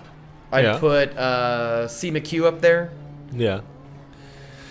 Yeah. I think Woody is kind of the mathematical answer. Ice would go. Hey, you know what? That's not maybe elixir-wise the best thing you can do, but I don't know a lot of ways to get rid of Ice Wizards. There's not a whole lot of ways to get Ice Wizards. Oh, great way to distract that Mini P.E.K.K.A. right there. These Hog Riders are really getting through it a big way. Yeah, that's right. See, this is kind of what we were talking about, where if you're a good Hog Zap player and you can sort of predict what they're going to play, you can use your combination of cards to get the Hog consistently to swing twice every time you cast it. Now people are arguing. I like this. I like how we have incited this argument. We've fanned the flames from him. We should put votes up maybe in between before we get into the top 8. We'll put up a little vote. Who is the best tournament player? Great. We show how great Miner is right now in the tournament metagame. That really fast deploy time that's only going to last until the next balance update means that it's really hard to defend your princesses and elixir collectors, even if you're pretty fast-fingered and getting a new one out. Nice defense by Zadian, and here comes a scary counter push. Trainer Nick on his back foot. We actually have some representation chat for Darth Jar Jar. We got some other fans. Yeah? So looking pretty good for Zadian right now. We have 30 seconds left, and that tower is definitely within minor range. Oh, value! Oh, no! Could have hit the mini P.E.K.K.A. How disappointing. That would have been rocket of the year Yeah. if could hit that mini P.E.K.K.A. right there. Yeah, that would have been, but oh my god. Here comes a minor, I believe. This is looking scary. That minor should get in there. Oh, goes for the tower instead of the princess. Oh, it tags onto the guards. So fantastic defense by Trainer Nick. How did he identify it wasn't going for the... Well, I guess his tower's so low. That yeah, I guess so. I think I would have rather gone for the princess, though, just because you have a princess that's kind of pushing around. Your Zadian is definitely in the control seat, right? There's no need to try to get antsy.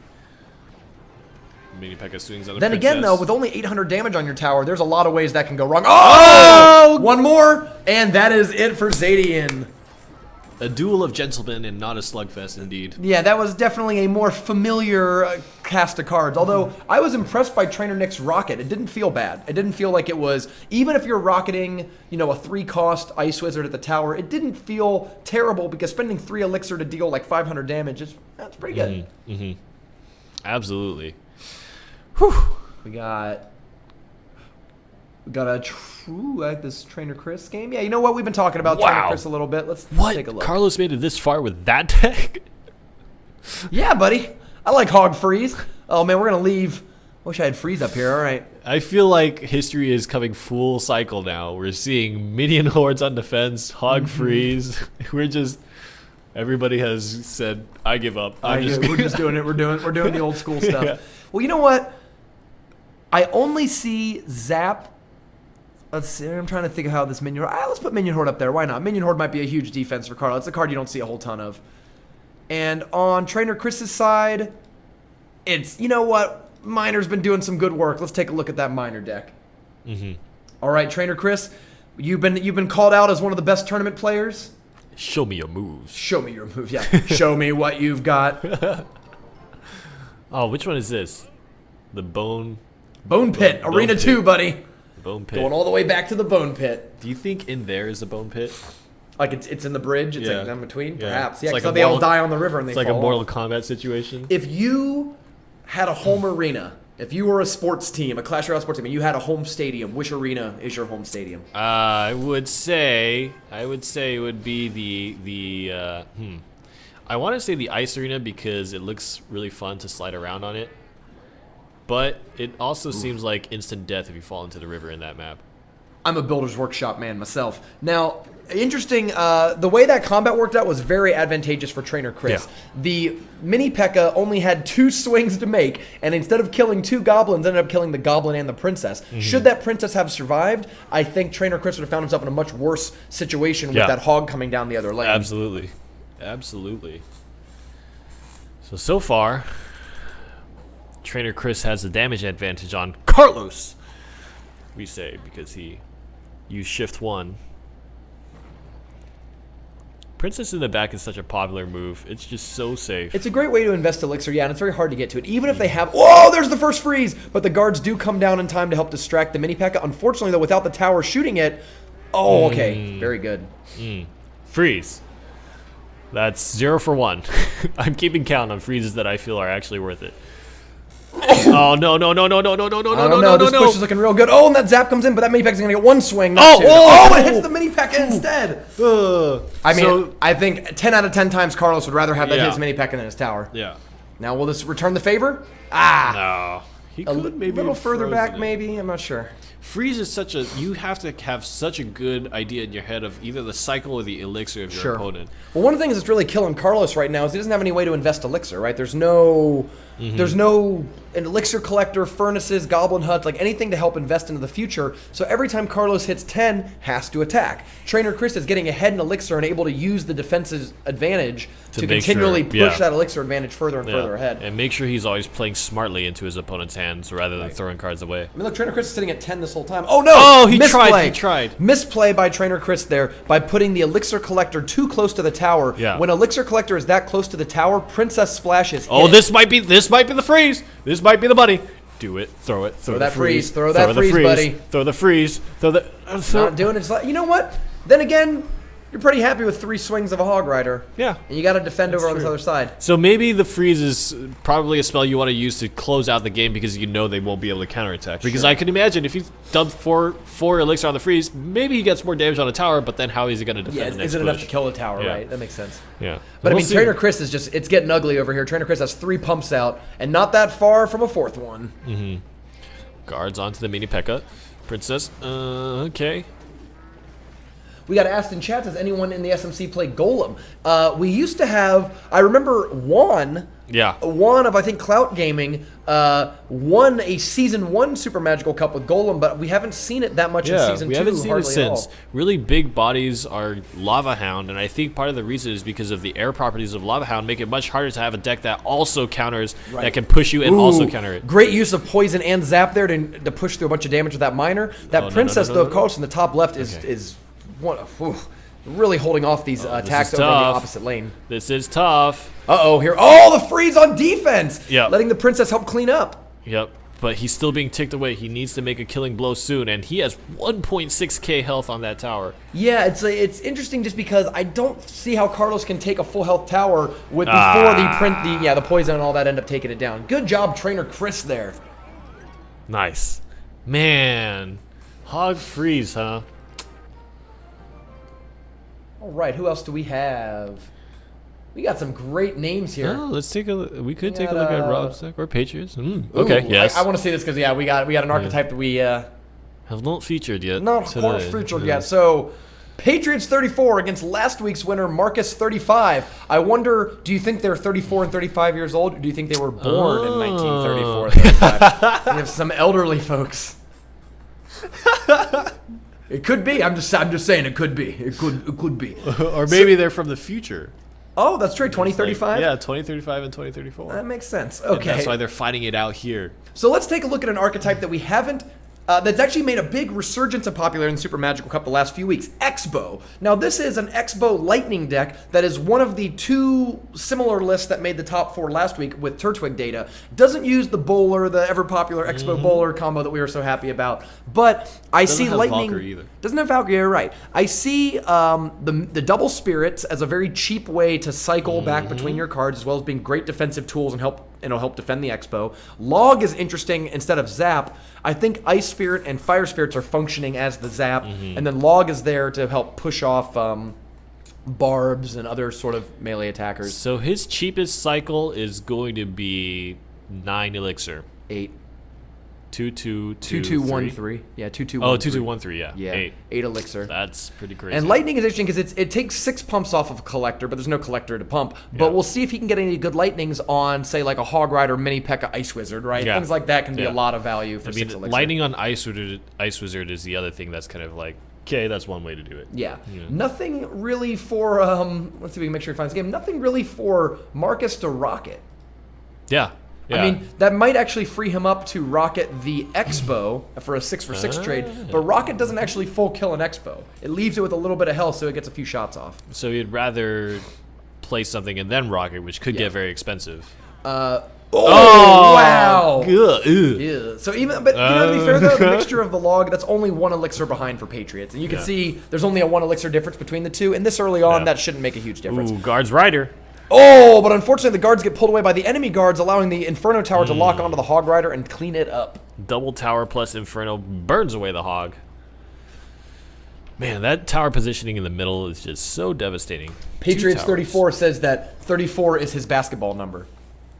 Oh, you mentioned that. We asked him. I actually did ask him. I'm kind of being dumb. Yeah, that's like, I only realized that. Great Ice Spirit there to freeze. And the Ice Spirit there is going to keep that Mini P.E.K.K.A. from ever locking on. Ooh, Log knocks the shields off of guards. That's good to know. I didn't realize that about the amount of damage that Log does. Oh, it lives. Okay, but zap. only for a few shots. Yeah. But then again, you can see, actually, they ended up about even elixir after all that. Yeah. Right now, Patriots has expensive cards in hand. You don't really want to play your Mini P.E.K.K.A. against that Princess. I guess, yeah, the value will maintain. Sure. The value will maintain for a longer duration. So Marcus 35 is probably going to have to push into it, especially because his cards aren't slow. Yeah. I like the defensive play of playing towers up by the river to kill princesses. Normally when you play a tower, it's on defense against an incoming push, and it takes damage from defending the push and then dies shortly thereafter. But when you play it against a princess, it kills it right away and then pretty much lives at its full duration, helping contribute to the next push that comes down the lane. God, that is such a good defense, actually. Yeah, because the knockback of the log doesn't only deal damage, but it buys you more tower damage, right? Yeah. Like, yeah, free he damage from avoided tower the shot. Ice Wizard tagging onto the tower. Here it comes. This time it's good. There we go. That was 7 elixir to only defend 6, though. So even though he has half of an elixir collector left, how long is that really going to stay around? Uh-oh. Oh, play a card in front of it. Ah! Nope. Doesn't. And the Ice Spirit locks onto his. That is, see you later, alligator. Oh, still not I actually gonna... think it might have been worse because it pushes the guards out of tower range. Yeah. So I feel like Patriots 34 is having a hard time keep. Okay. Not the greatest lightning, but I think he's trying to hit the Hog Rider. Oh, God. That's good, though, to freeze those guards. Oh, and the zap. Zap I don't think was too great, though. I mean, Yeah, it might have been overstretching it. That was 3 elixir to what, right? Yeah. Like, Diminishing returns. maybe he was just trying to buy extra attacks out of the Hog Rider. Yeah. That definitely is what it seems like. Oh, nice. The Ice Spirit got blown up by a Fire Spirit, though. He would have loved to freeze that Inferno Yeah. Tower for a couple seconds. Not only would have let the Hog Rider kill it. This might be the money. This might be the money here. I don't know. Well, it's locked onto the Ice Spirit. That helps. Or the Ice Wizard, I'm sorry, Yeah. which has a good amount of hit points. So the question is, Mini P.E.K.K.A. is still in Princess hand. alive. How are you going to stop the Mini P.E.K.K.A.? Ooh, Fire Spirit's great job at blowing those things out. Locks onto the Princess. Oh, no, here comes Mini P.E.K.K.A., though. Player trade. There we go. And that should help. Oh, and takes out the next princess. There we go. That's pretty deadly. However, it took so much time and a lot of damage that the Expo keeps surviving, but with so little health as to not really be relevant. Yeah. It's almost only doing like 100 cycle. damage. That's what we're talking about. He Yeah, can that's a good cycle point, fast. And, I mean, his first Expo did a mediocre amount of damage. His second Expo did a more sizable amount of damage. There's the rocket we talked about. Doesn't hit the Oh, Mini P.E.K.K.A. though. no! Mini P.E.K.K.A.'s running free. Ice Wizard comes down to help Okay. pull it away. Okay. And Ice Wizard takes 2 swings of a Mini There P.E.K.K.A., could be which is another pretty Expo relevant. being dropped here. It is. Oh God. But what could he possibly put in front of him? He's going to log again, I guess, to help free it up. Yeah. Oh, and then the Ice Spirit. Oh, wow. That's actually really, really good. Oh, no. That's Oh, Oh, man. The one He still swing gets was the it. That's difference that actually is starting to locked on. become pretty significant in terms of amount. Oh, there's a amounts of lightning damage. now, though. Lightning does 450 damage, give or Oh take. my God. He So needs only to. needs to defend a little bit longer. I believe a log and a lightning will kill it from now on. Will it hit the tower? It should. It does hit the tower. Yep. So there's There a we lightning are. for the win, right? Lightning. Cue that lightning up. Lightning. It does kill it, I think. Don't pull a Wreckful, please. No, he's not. He's not pulling a I Wreckful. don't know what Wreckful is. This should work. I'll show you. Oh, after no, the 52 left. Now, he knows better than I do is the Yeah, answer. yep. Good game. There it There's is. The log, the second The log, Two how, logs. when did you ever think you would see a log Make a killing blow. Yeah, remember the one of the winning game, the winning cards of a last Super Magical Cup was a log, actually. Like, log has been played by Trainer Nick and a few other players. It's not nearly as bad as people think it is. It gets a lot of crap on the forums for being a really bad card, Yeah. but as you can see, tournament players are proving its effectiveness. Yeah. All right, we have another pretty interesting game 3. Ooh, and here's what we were talking about. Yes. I tried to get Clyde to play that. Oh, okay, we got 2 weirdo decks here. Oh. Let's take a look. So let's get Expo on the other side now for Rob Stark. And Red, tell me about Rob Stark's Expo deck here. Give me what did you try to get him to play? You play the Expo. Okay. And then, you know that problem about playing the Lumberjack and not having something to rage? Well, now you can play your Lumberjack in front of the Expo. And when it dies in front of the Expo like you want it to, then it rages the whole thing. All right, so we have a Rage Expo plan about to happen here. And of course, we saw how effective Log was in that Expo deck last time. So now we've got Lumberjack Log Expo. What we all predicted to be the good deck today. Against Darth Jar Jar running his heavy tank variant of the Three Musketeers deck. So Knight as a really good defensive tool, Barbs and Giant as a lot of hit points for the cost to defend for his split pushing Musketeers. Knight, Barbies, and Giant. You know, explaining the concept of that crossbow lumberjack deck to you made me realize how I sound like a kid putting together Legos and saying, I have this great idea. Yeah. It's like, just well, you know how the rage, you want to rage a thing, you can rage an Expo. That's Randy and I talking about decks off stream. Hey, buddy, I don't know what I just told you in the pre-show. Like, I had this idea of you play Furnace and then you play Bowler and they guard the mortar. like, what are you, 5? What kind of stupid deck is this? Oh, great log to keep the Ice Spirit off of the Work, please. Oh god! Oh, it does! Oh, no, it's working, but working at what cost? Because that giant has a whole lot of hit points. I mean, it's taking down the giant pretty quick, I guess. At what cost? Just shoot that princess. If you could kill it a little quick, if you could have killed it a little quicker and cleaned up that princess, that would have been a totally worth it value expo at that point, right? Yeah, absolutely. We'll see. We'll see. Rob Stark, please make it happen. Oh no! Here comes a lumberjack to counter, and it's running towards the tower. Doot. Whack. And that's kind of the bummer. We always talk about like, should you just play mini P.E.K.K.A in that situation? Yeah. I mean, they're not really. Yeah. I mean, the mini P.E.K.K.A is not necessarily going to do better, but it's going to be better in some other situation. Well, like, actually, it would have been better because it would have stopped that knight from getting to the tower and clobbering you up, right? That's true. He would have done more damage. That's true. Oh, so Giant is a very effective counter. Oh, here we go. To Expo deck because it has more hit points. Log. I think it's Log Fire Spirit. Ooh. Log. Oh, the Ice Spirit gets zapped away. He tried to get away without using the log, but I think I think the Log Fire Spirit would have been better there too. I think he wanted to save the log for the princess, so he was really trying hard not to play it. But that makes sense. Rob Stark's deck doesn't have a ton of ways to deal with princess, short of what, like lightning. It's easy to overspend to kill a princess, but yeah, I could see that.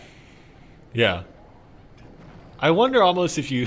Have we seen 3 Musketeers yet out of Darth Jar Jar, though? No, yeah, we Rob Stark haven't. may not actually know Oh, that's the here it pain comes. that's coming. This is the big Womble combo. Wamble can't... You're leaking. Oh my god, you just spilled all your ice cream everywhere. Oh, wow, we nice. forgot about lightning in that Yep, situation. yep. Right. Yep. Okay, Rage guards. Guards. Rage Guards actually do a good amount of damage. There's a lot of them. Is that going to hit the princess? Yeah, it the does giant's not. already Oh, dead. the princess dodged it. She was still attacking and ended up missing it. And that is actually going to be very huge because that free range princess attacking is real deadly. From I like here the on idea, forward. by the way, of the lumberjack with the Inferno Tower. Yeah. Because it warms up quicker. Yeah, Lumberjack, Inferno Tower, Lumberjack Guards are all very interesting interactions. Yeah, back to the log. And man, that's got to be a bummer that we have to cast another log. Yeah. Stop licking your ice cream. All right, lightning. Target There's your lightning. Oh, Nice. wow. That They was should have been precision. split behind the King Tower. Absolutely. So, and you know, actually, thinking about that, you might as well just lightning the King Tower. Because you're a crossbow deck. Like, what does it Well, matter? the nice thing is you put him by the King Tower, one of the Musketeers survives. Yeah, yeah. And the King Tower gets activated. Yeah. Oh, here it comes. This is what we're talking about. Inferno Tower Rage. Look at it go. Oh, is Look it at going it to go. hit? It does hit the Ice Spirit. Does edge the Princess. Pretty good log Man, play. look Oh, at no, that. but that Knight is locked on. Knight has a very fast attack speed. Like, it's something that's Yeah. easy to forget. Oh, wow, that giant. Oh, my God. And just like that, Darth Jar Jar is very close to winning this game after what was pretty much a stalemate for the opening, 3 minutes of the round. Fire Spirit's it. Fire Spirit's it. There's that rage. The rage guards. Rage Guards trying to take down the giant.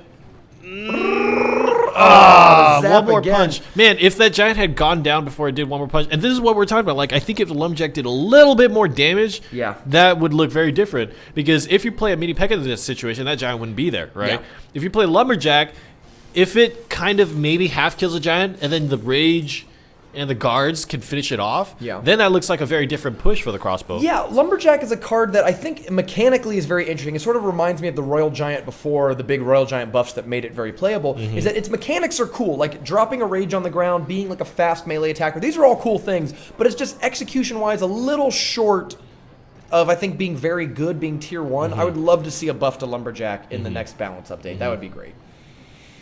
All right, Robbie Stark, show us what you got. Oh, Darth Jar Jar in chat says that lightning was the terrible play. He was saying in chat, like, terrible play coming up, and it was that the lightning hitting all 3 of his Musketeers. Darth Jar Jar. Uh-oh. Don't get lightninged. Oh, you do get lightninged again. Just flip a notepad over. Yeah, I just flipped a notepad over. Get it back. Jeez. Oh, no! Oh, and those fire spirits do land, but it's not enough to keep Darth Jar Jar off that very low health tower. The princess, that was just impending doom, and Rob Stark was sitting there watching. pretty watching good. as the killing blow came Poor down. Rob Stark, who made a top 8 very recently, gets bumped from the tournament after that match. What else do we have here? I think we're starting to get into the top 8 now, and we might be able to actually move over to it. Let's watch a few more qualifying games, and then we'll go to the top 8. Yeah. 1 to 2 more. Is there anyone that we missed? Any like big names that we want to watch? What about in the other group? I don't think we should be jumping. Well, I think we're only going to watch like another game or two. Yeah. So let's watch. Just Trying to find some interesting decks, maybe. Yeah. That's a good thought. I think we've. Well, then let's watch. Actually, how about this one? We haven't watched Apex Predator. an we Apex haven't Predator watched. game. Yeah. Yeah, I don't think so. Yeah, let's check. Yeah, you know what? Why not? Let's watch this one down here. Sure. We're going to do one more game, then we're going to move to the top 8. So here we go, folks. We've got another Three Musketeers deck, so we're going to leave that up there for red. Apex Predator is playing the same as Darth Jar Jar's list. Now, Apex Predator is another member of Reddit Alpha, so I'm sure him and Darth Jar Jar get to talk and, synchronize on what sort of decks they think are the best. And over on Patriot's side, we've got a minor control deck for sure. It's using what we saw C. McHugh be so successful with a few weeks ago, the Elixir Collector and Inferno Tower and Ice Wizard hyper defensive deck that really grinds you out over the long game with minor and poison. Yeah, absolutely. Let's make sure we move. Let's what's going to be key over on Patriots side? I think, shockingly, the guards might be very important. He doesn't have a lot of ways to deal with Three Musketeers. If you notice, there's just not a lot of good Three Musketeer anti cards. It's really that But poison. guards can be something that if you play them on the Two Musketeer side, the guards and the tower combine to kill them. Yeah. It's always interesting. Poison in the meta, dealing with Three Musketeers is kind of like a ghetto spell to use against them. It's definitely not a fireball. Right? Yeah. It doesn't do enough damage that quickly. Yeah. But Poison Zap will get the job done. We'll see. Let's take a look. I'm just catching up on chat right now. Oh, okay, we're getting the last of the top 8 players are joining. The last few matches are resolving, and we'll review the top 8 after that and get right into those matches. Whoa, we got three at the river. That's a big surprise. Oh, but like you said, the poison's actually pretty good there because a poison plus a zap does kill the Three Musketeers. But how many shots did they get off before that? So they're on the Ice Wizard. Oh, that's good. Yeah. That Ice Wizard was probably not going to be worth a lot of damage on Apex Predator's side, so you'd much rather use the hit points and the slow. Big win for Patriots is a collector. That's actually a good point. Yeah, so they're actually tied in Elixir right now, yet Patriots comes out ahead because he's got the 1 pump, 2 pumps. Oh, God. And he got that at 50% of the collector's health. Oh, Right. no. Oh, my great God. play. Patriots, is he going to poison the whole thing? Now, what I used to like to do when I played Miner was I liked Miner and Fireball together because when you'd Miner and they drop things like barbs, you could just Fireball the tower, collector, and all the barbs for a ton of value. Yeah. And I think that might have been worth it, but it's a hard sell when there's Triple Musketeer in the deck, too. Oh, I think that was a little early for a zap on Apex Predator side because that Inferno Tower wasn't warmed up yet. Yeah. And it just locked onto the Giant. I think if he had waited a little longer, he would have gotten more value out of it. Princess in the back doing princess things. Ooh, nice distract with a knight. Knight saves princess. Ooh, I wish one more swing would have been pretty good against that Knight. Instead, these Ice Wizards are just going to grind it out. Wow. Ice Wizards are just so annoying. They Look do at that. so little damage, yeah. They stick around, though. Kind of like we were saying about the bowler, how the bowler being slow could be an advantage. Yeah. Ice Wizard is actually really good on defense because it slows the attack and itself doesn't do that much damage, so it allows you to get back to your cycle pretty quickly. Yeah.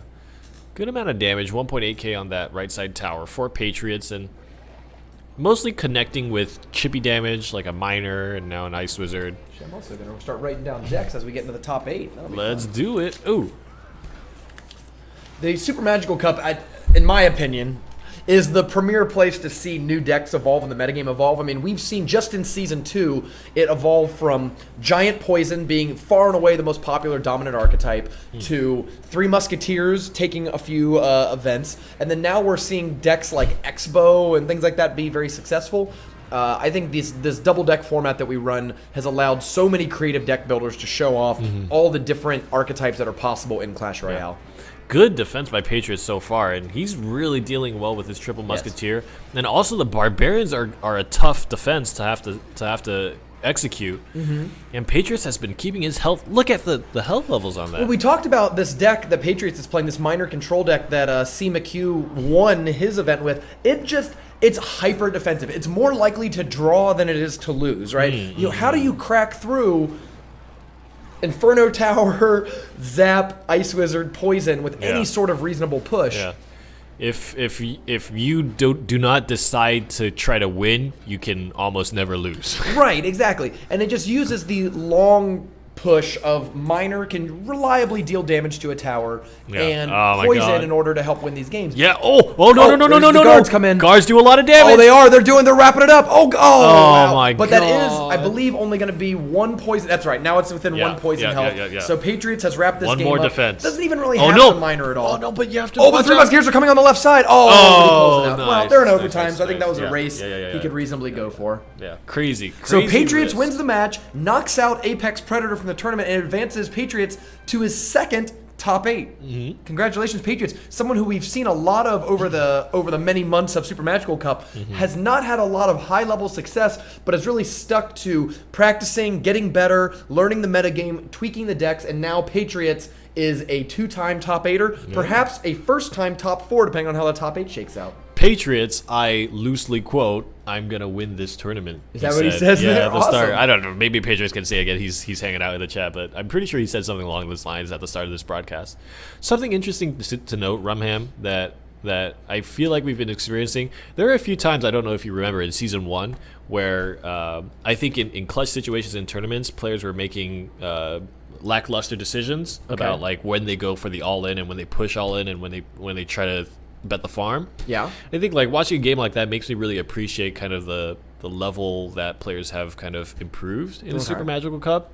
I think they're making very good decisions in terms of, like, we saw Gray, we saw Hog Rocket. There was a Hog Rocket game that we saw, and then just this game that we watched. I think players are making much better decisions in the clutch and kind of very smartly pushing their hand all in at very appropriate times and really playing the game in a very methodical and careful way.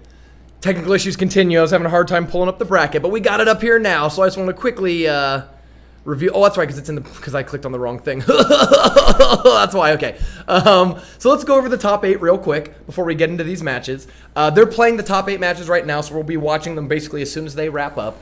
But we have Trainer Chris versus, of course, Trainer Chris, one of the chat's call-outs for their best players. Yeah. Over, we got a new first-time top 8er, Star Wars. Ba-da-ba-do.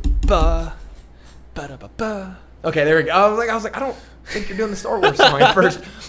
Vizard NS, a multiple-time top 8er, making another attempt at making a first crack into the top 4, but Vizard has a very huge roadblock in the way in the form of C. McHugh, who we've yet to watch a game of in this tournament, was in the other qualifying group, but C. McHugh was one of my players to watch, incredibly consistent tournament performer, and has a chance now to be the first-time the first person to win 2 Super Magical Cups in the same season.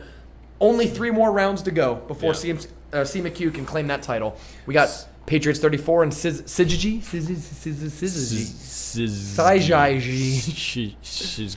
Marcel P, one of your favorites. He's called out as an incredible minor defender. That will come in very useful with all the minor decks we've seen running around. And Backstab, who we've seen a little bit of in the Super Magical Cup before. So the initial thing that I'm noticing is the 3 specific names that I called out are not here. But you have one. I got one, and neither of us called out Trainer Chris, but the chat knows better than we do. So do we lose? I think you won between us, but do we lose to the chat? I think we. Well, lost let's see how it goes, because if C. McHugh gets clowned in the round of 8, I don't think I can call a win. If he wins the whole thing, I absolutely predict you're the victor. Just like I drew it up in the playbook. All right, so let's jump into the final clan. We have to get into the official Super Magical Cup final.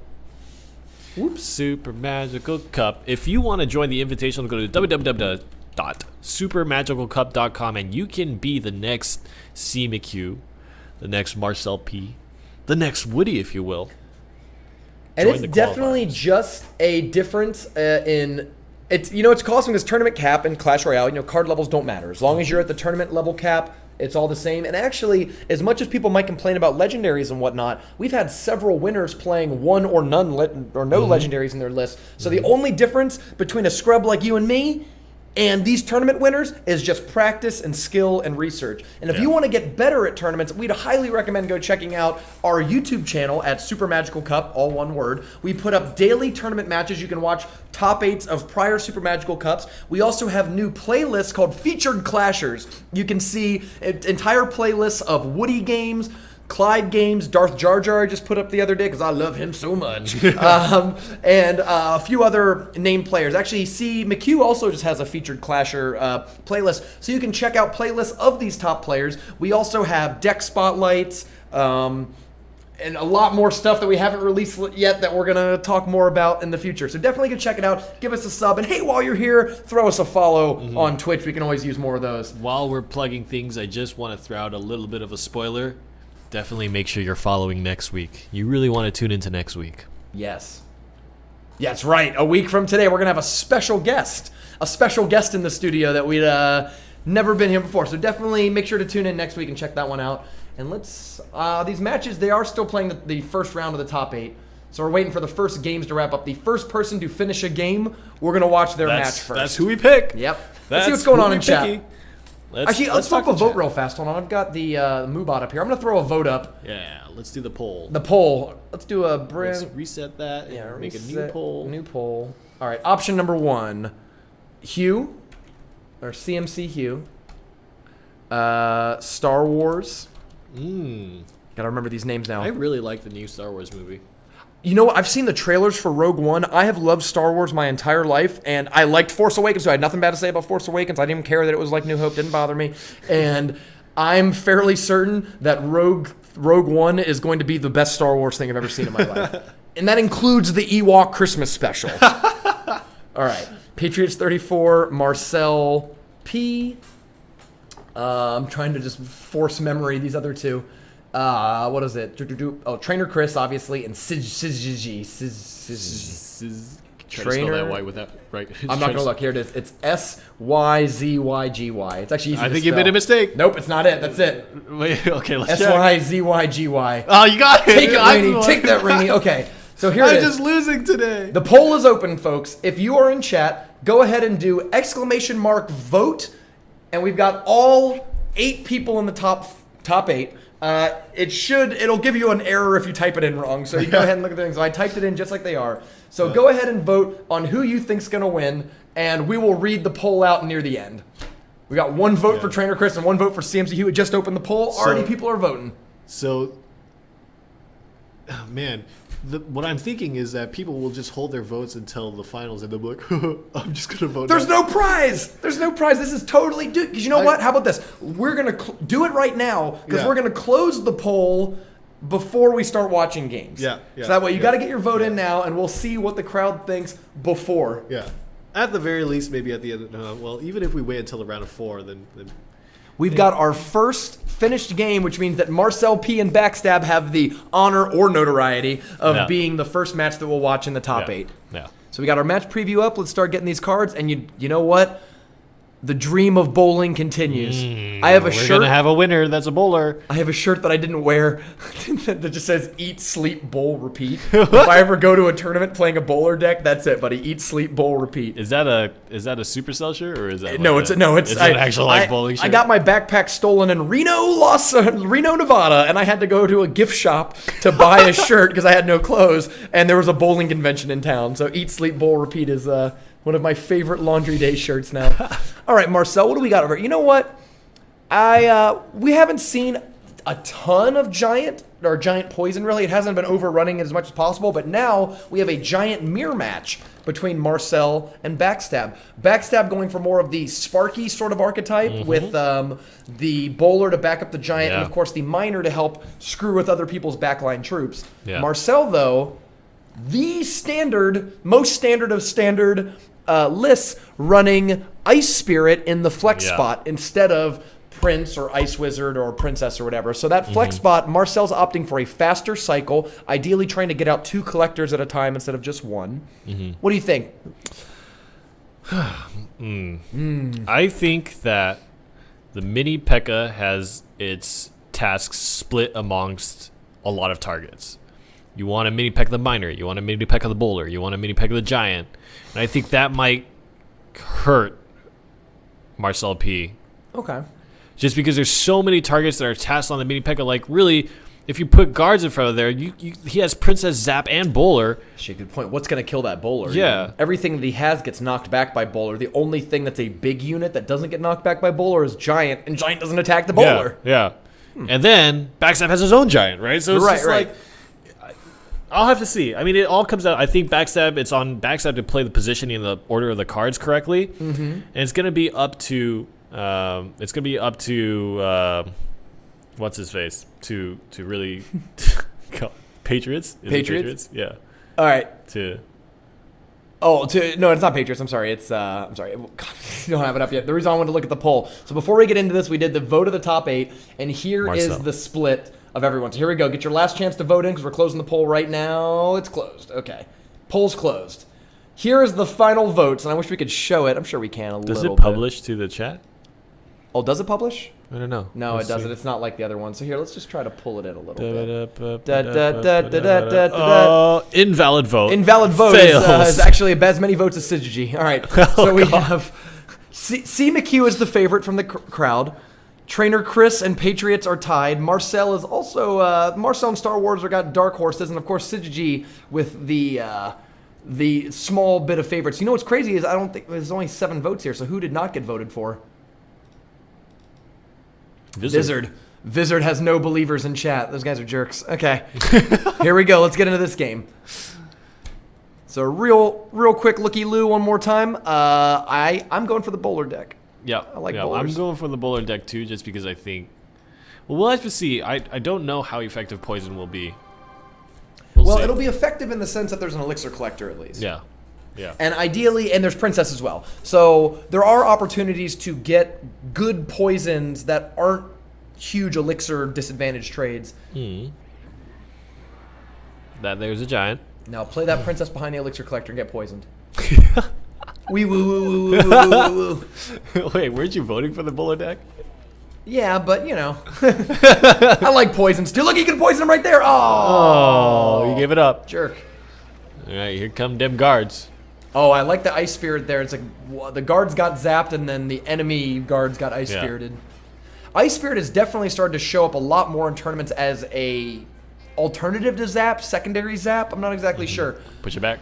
But that 2-second freeze. Oh, no. Oh! Well, I mean, I'll take one swing every single time. It's early in the game, and getting the Bowler out isn't necessarily easy, but now you have a Bowler and a Collector out and a Giant in front of it, This is so an 11 we'll see. elixir push that's not quite easy to get rid of. And you would just play Collector? I'm not sure what the point. That seems like a really awful defense by Marcel. I'm not really sure. He barely has cards. Okay. Yeah. Okay. Like, why not any other card? You know what I mean? And it's gonna. Oh my God, you're getting. Actually, dunked. you know what? You're getting dunked. He didn't have it. He actually had Giant. Poison, like he actually didn't have a lot of good things. He was really truly caught with his pants down right there. Yeah. So Backstab gets the first Bowler on the board as part of a critical push to knock down a tower, and you can see how difficult that push is to defend. Marcel had Poison in his hand, opted to not play it because what's a Poison even going to do? Yeah. The thing has more than twice the hit points of what a Poison even does. Well, that's interesting. A Bowler unmitigated. How much health does a King Tower have? Like 4,000 even? Or like about a little bit 4,000, more? yeah. So it did about like 1,600 damage just on its It's own. a pretty significant amount of DPS. It's just, it's slow, right? The DPS is actually more than, say, something like a baby dragon. So if you leave it alone for a long period of time, it will knock a You tower eventually down. do, yeah. All right, here comes a problem that we were talking about. Your mini P.E.K.K.A. has so many jobs on board right now. Nice, and I like that positioning of the Princess away from Poison, but splashing on all the targets like guards and... I think that Ice Spirit actually went bad for Marcel. It was supposed to lock onto the enemy mini P.E.K.K.A. and instead locked onto like a Giant that really wasn't going to get to the tower anyways. But Nice, Marcel's down the Giant lane. is Here down. comes a Bowler down the lane. And the Bowler's great because in a lot of ways it has like penetrate damage. It pushes through the Giant and hits stuff behind it. So things like guards or mini P.E.K.K.A.s hiding behind Giants usually get... We're going to start to see double Bowler, triple Princess. You're right. The Princess is not that far away. It's going to happen. I'd like to see a Miner played in the middle. Ow, here to help aggressive. Distract. Aggressive Bowler placement. Great though. I mean, look at it. It's knocking. It's pulling the mini P.E.K.K.A. over and knocking it away at the same time. Nice. Wow, and you know what? That one push with backstab early in the game was enough to lock it up. Yeah. And after that, even though Marcel was making good progress on the left lane, it wasn't enough to take the tower before the time ran out. So game 1 of the top 8 goes to backstab. Now, this is something we don't talk a lot about in our elimination rounds, the earlier rounds, because we don't watch the whole games, but players have to register 2 different decks that are at least 4 cards apart.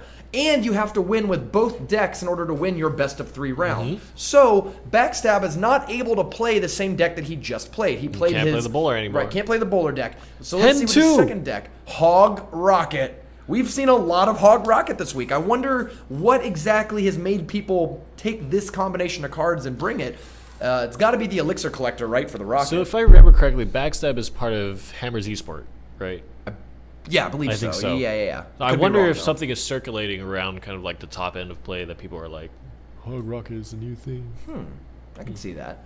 So let's see. Well, we've switched from Bowler as a main win condition here over to the Hoggy Rider.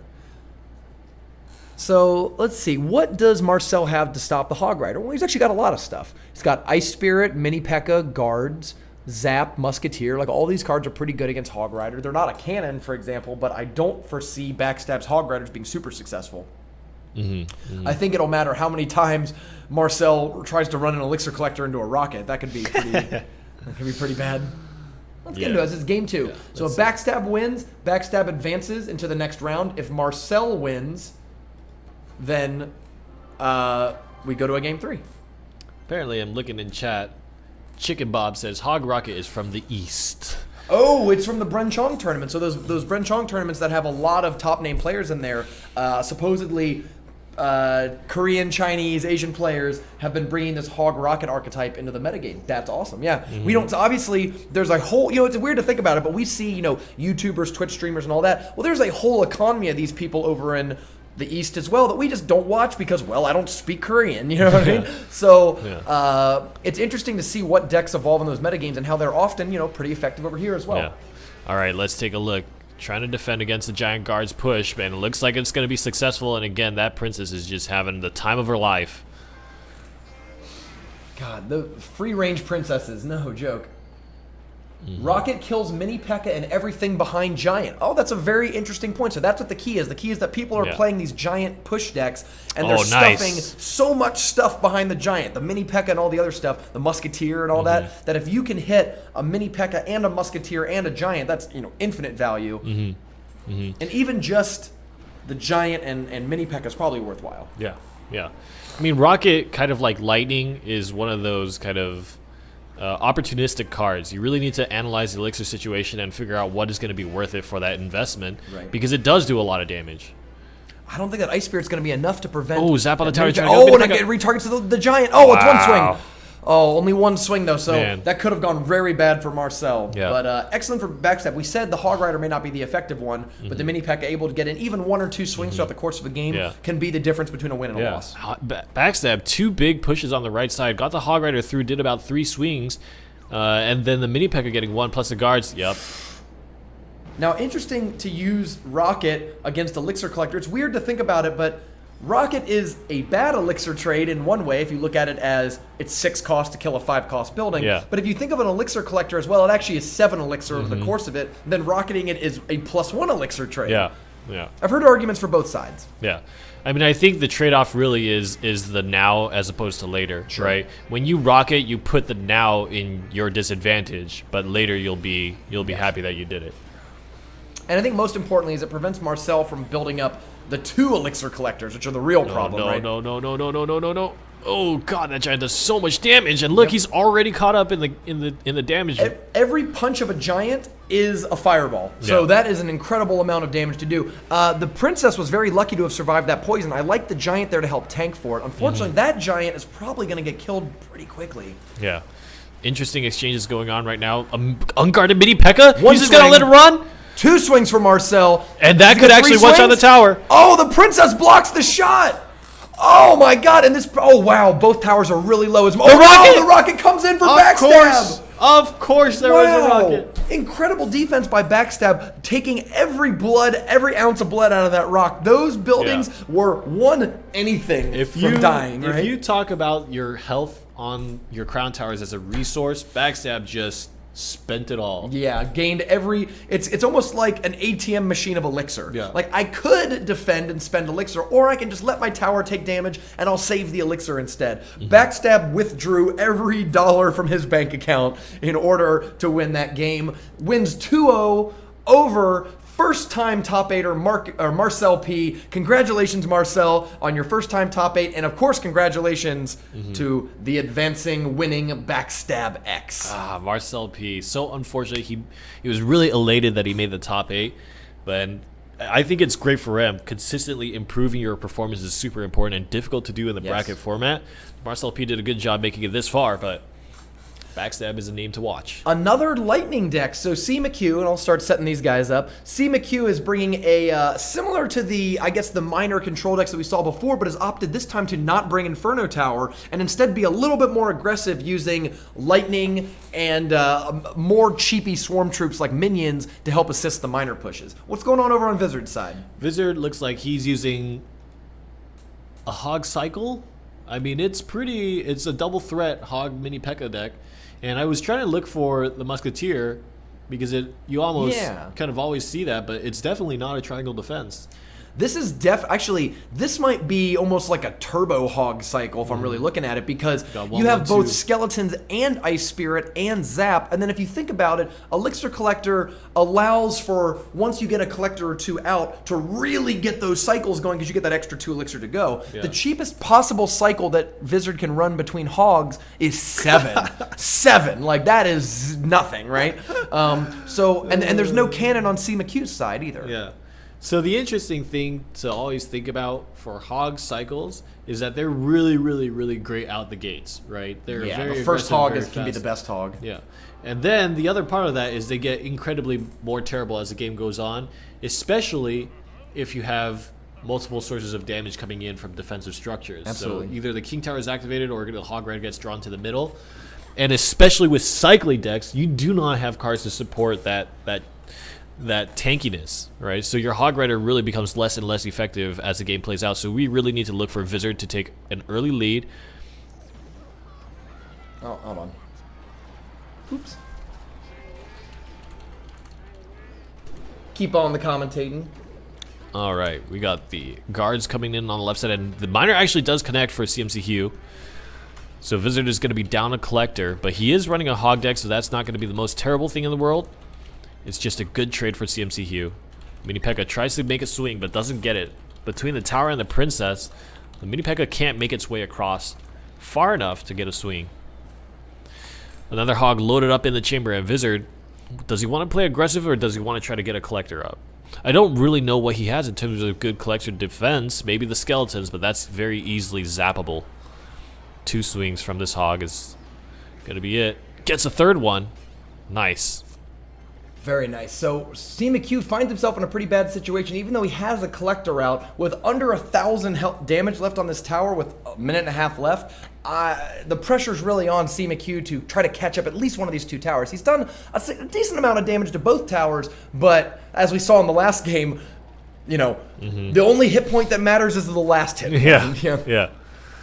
All right, Hog Skeleton is going to be pushed with the Ice Spirit. Doesn't get zapped, but tags onto the guards instead of the Mini P.E.K.K.A. Hog Rider doesn't get anywhere, and now you have to deal with the counter push. That Mini P.E.K.K.A is pretty healthy. Skeletons, very nice pull with those Nice. skeletons. Skeletons have really fallen out of favor with the popularity of Nice. Ice Spirit, but that's a great lightning, by the way. Yeah. You took 3 plus however many pumps were left on that thing. Yeah.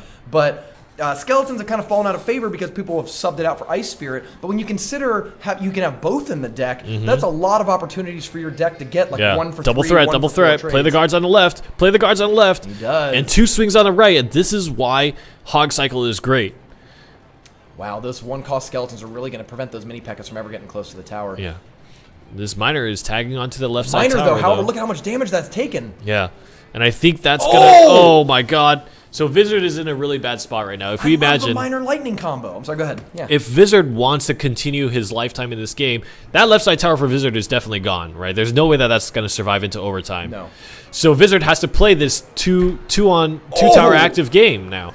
Hog Riders are absolutely terrible at surviving King Tower, Crown Tower damage. Yeah, you're actually right. Like, this probably favors CMQ now, whereas before I would say if it's a one tower game, the Hog deck has more success. Yeah, that lightning. I love that because I was saying earlier about how I liked Minor Fireball because Minor Fireball allowed you to send the Minor and then just Fireball whatever they play. I would argue Minor Lightning is like kind of better because what do you do at 10 Elixir, right? You go Minor their Collector and they're like, oh, here's a mini P.E.K.K.A, buddy. And you're like, all right, like, nail all of this. Got the tower, got the Collector, got the mini P.E.K.K.A. And given that Lightning takes 6 pumps off, even if they defend the Minor, Elixir Collector, hitting the Lightning on the Elixir Collector is going to pretty much full kill the Elixir Collector. Yeah. They're only going to get 1 pump out of it. Absolutely. Oh, God. Double Lightnings are shaking the board, shaking me too. Yeah, really. Here comes a Hog Skeleton. Ooh. No, okay. I like the poison there on the Princess because those skeletons were not really going to get anywhere. And almost at this point, you're incentivized to play cards in the back behind your Crown Tower as a cycle deck just because you need more pushing power once you go across a bridge.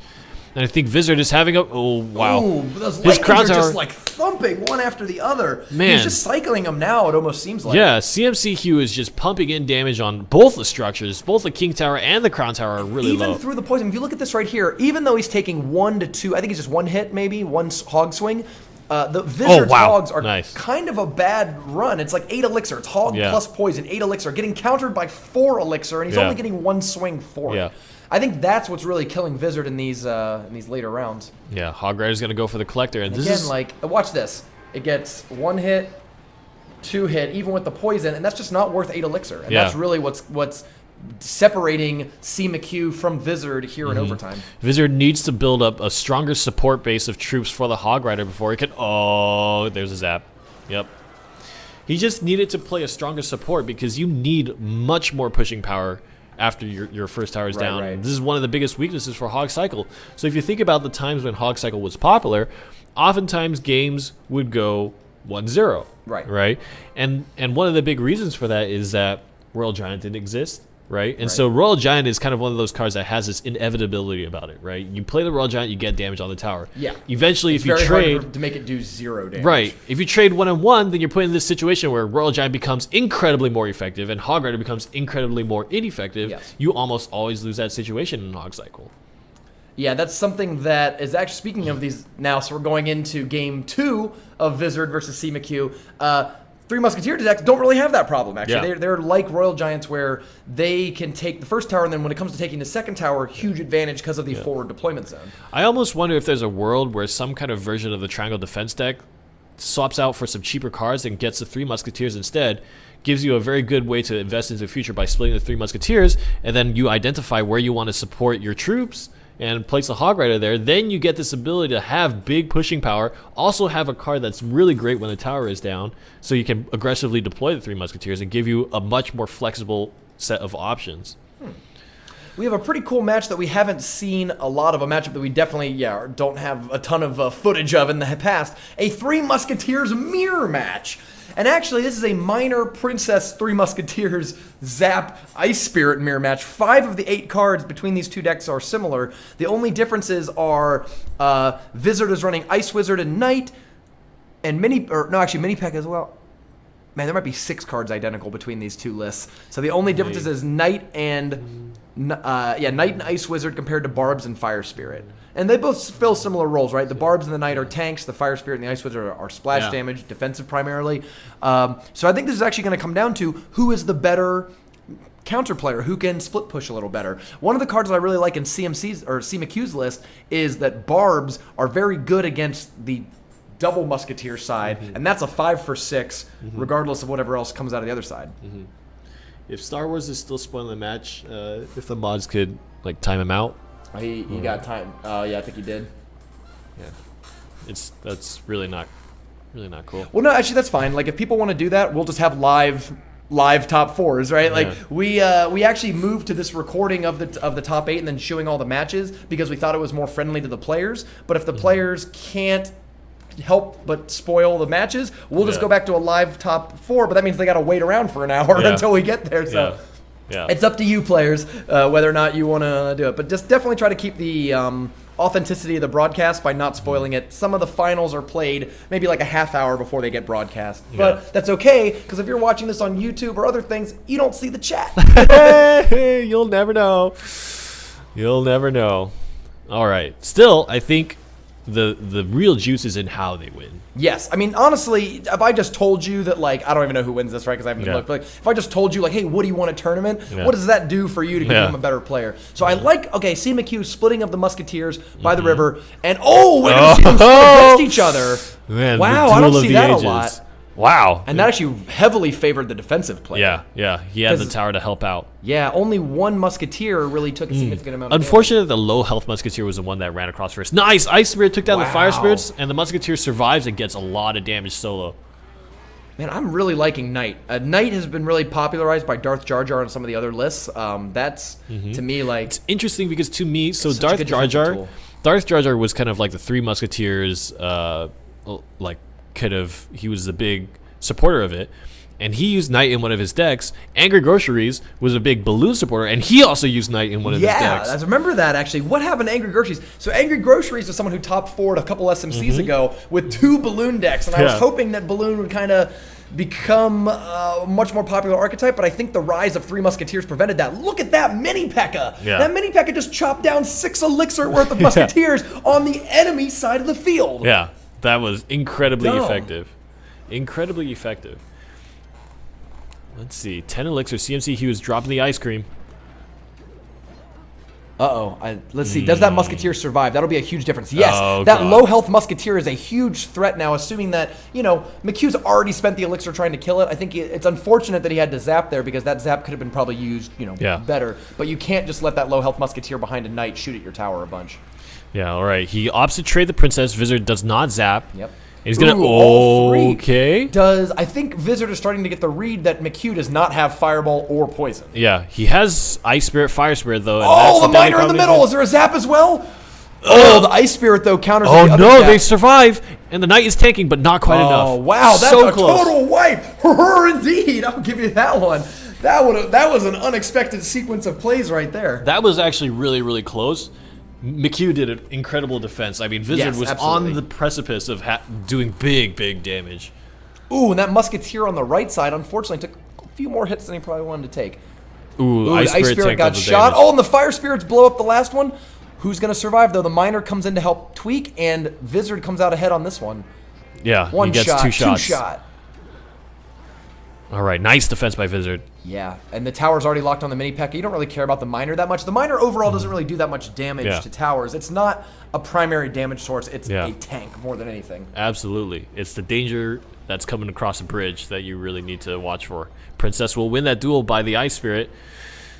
Okay, they're both going to the weaker side. The 2v1s, yeah, I wonder how that's going to shake out. I love the Miner there, though, helping clean up that side, leaving the one Musketeer free to range. The Mini P.E.K.K.A. that has been played to defend the solo Musketeer is already gone. Oh, the Musketeer lives! Oh, gets another shot off. Slowly but surely. All 4 towers are actually significantly damaged. Like, it's hard to say where this game's going to end. It's almost like if I was a pool player and I had to be like, oh, yeah, corner pocket. Like, there's not a clear tower that people are going for. Yeah. And that's the power of split pushing decks. It's hard to predict where they're going to go. Yeah, and I don't even think that the player playing the deck necessarily knows. I think it's more of an opportunistic thing, right? You just have to identify where your opponent invests elixir and try to go to the other lane. Look at that. The bottom left tower just took 1,000 damage, mostly just from reacting to what the opponents are doing and trying to find good openings. The question is, the Princess very nearly locked onto that tower, and any single point of damage on that left side tower is going to be lethal. Yeah, I bet McHugh wishes he was playing his Lightning deck this round. Yeah, absolutely. Nice great zap. Two Here comes 2 Musketeers. Musketeers. What can stop them? Even a Mini P.E.K.K.A. might actually get shot to death. Nope, psych. It's just killing them. Mini P.E.K.K.A. just kills them all. And that Miner is actually doing significant damage. Need to play the Mini P.E.K.K.A. against it, and maybe zap. Ooh, wow, it's defended. 164 left. There's only zap and McHugh's deck. It's outside the range here. Needs to go for a win. That could be really good, though. It's all 2 by the river. Look at that. There's one on the left side. Oh my god! No! my god! Vizard ties it up 1-1. We're going to a game 3. And will my pick and the crowd favorite, C. McHugh, get knocked out here in the top 8 round? I'm not sure. Oh no. God, I think McHugh had such an advantage. Here we go. Game 3 of Vizard versus McHugh. Wow. So McHugh has to continue playing his Three Musketeer decks. Vizard has to switch from the primary list to the secondary list. Secondary list is this turbo cycle deck that I think we saw in the first game. So Vizard switched for game 2, and now is switching back for game 3 because he has to get a win with this list. Yeah, he has to play the Hog. McHugh still, we're going to keep the Three Musketeers up. I think that's easily the most key card in the deck. No barbs this time, so what do you got, Vizard? It's probably either the Hog or the... Well, maybe it does come down to defending the Elixir Collector. I think defense is very key for Vizard. Yeah. Hog Rider, Mini P.E.K.K.A, and I think What having could the defend fast here? cycle... I mean, big shout out, by the way, to Mini P.E.K.K.A, because we saw Mini P.E.K.K.A kill 2 Musketeers several times. Mini P.E.K.K.A's single swing almost one-hits a Musketeer. So with any supporting troops, which sometimes is, a Zap, a Princess Splash, anything like that, is, the difference between a one-hitting Mini P.E.K.K.A and sitting there having to swing twice. Yeah. With any amount of supporting damage, those Mini P.E.K.K.As can clear out 3 Musketeers pretty quick. Absolutely. All right, let's see. Doing the splits. We're splitting.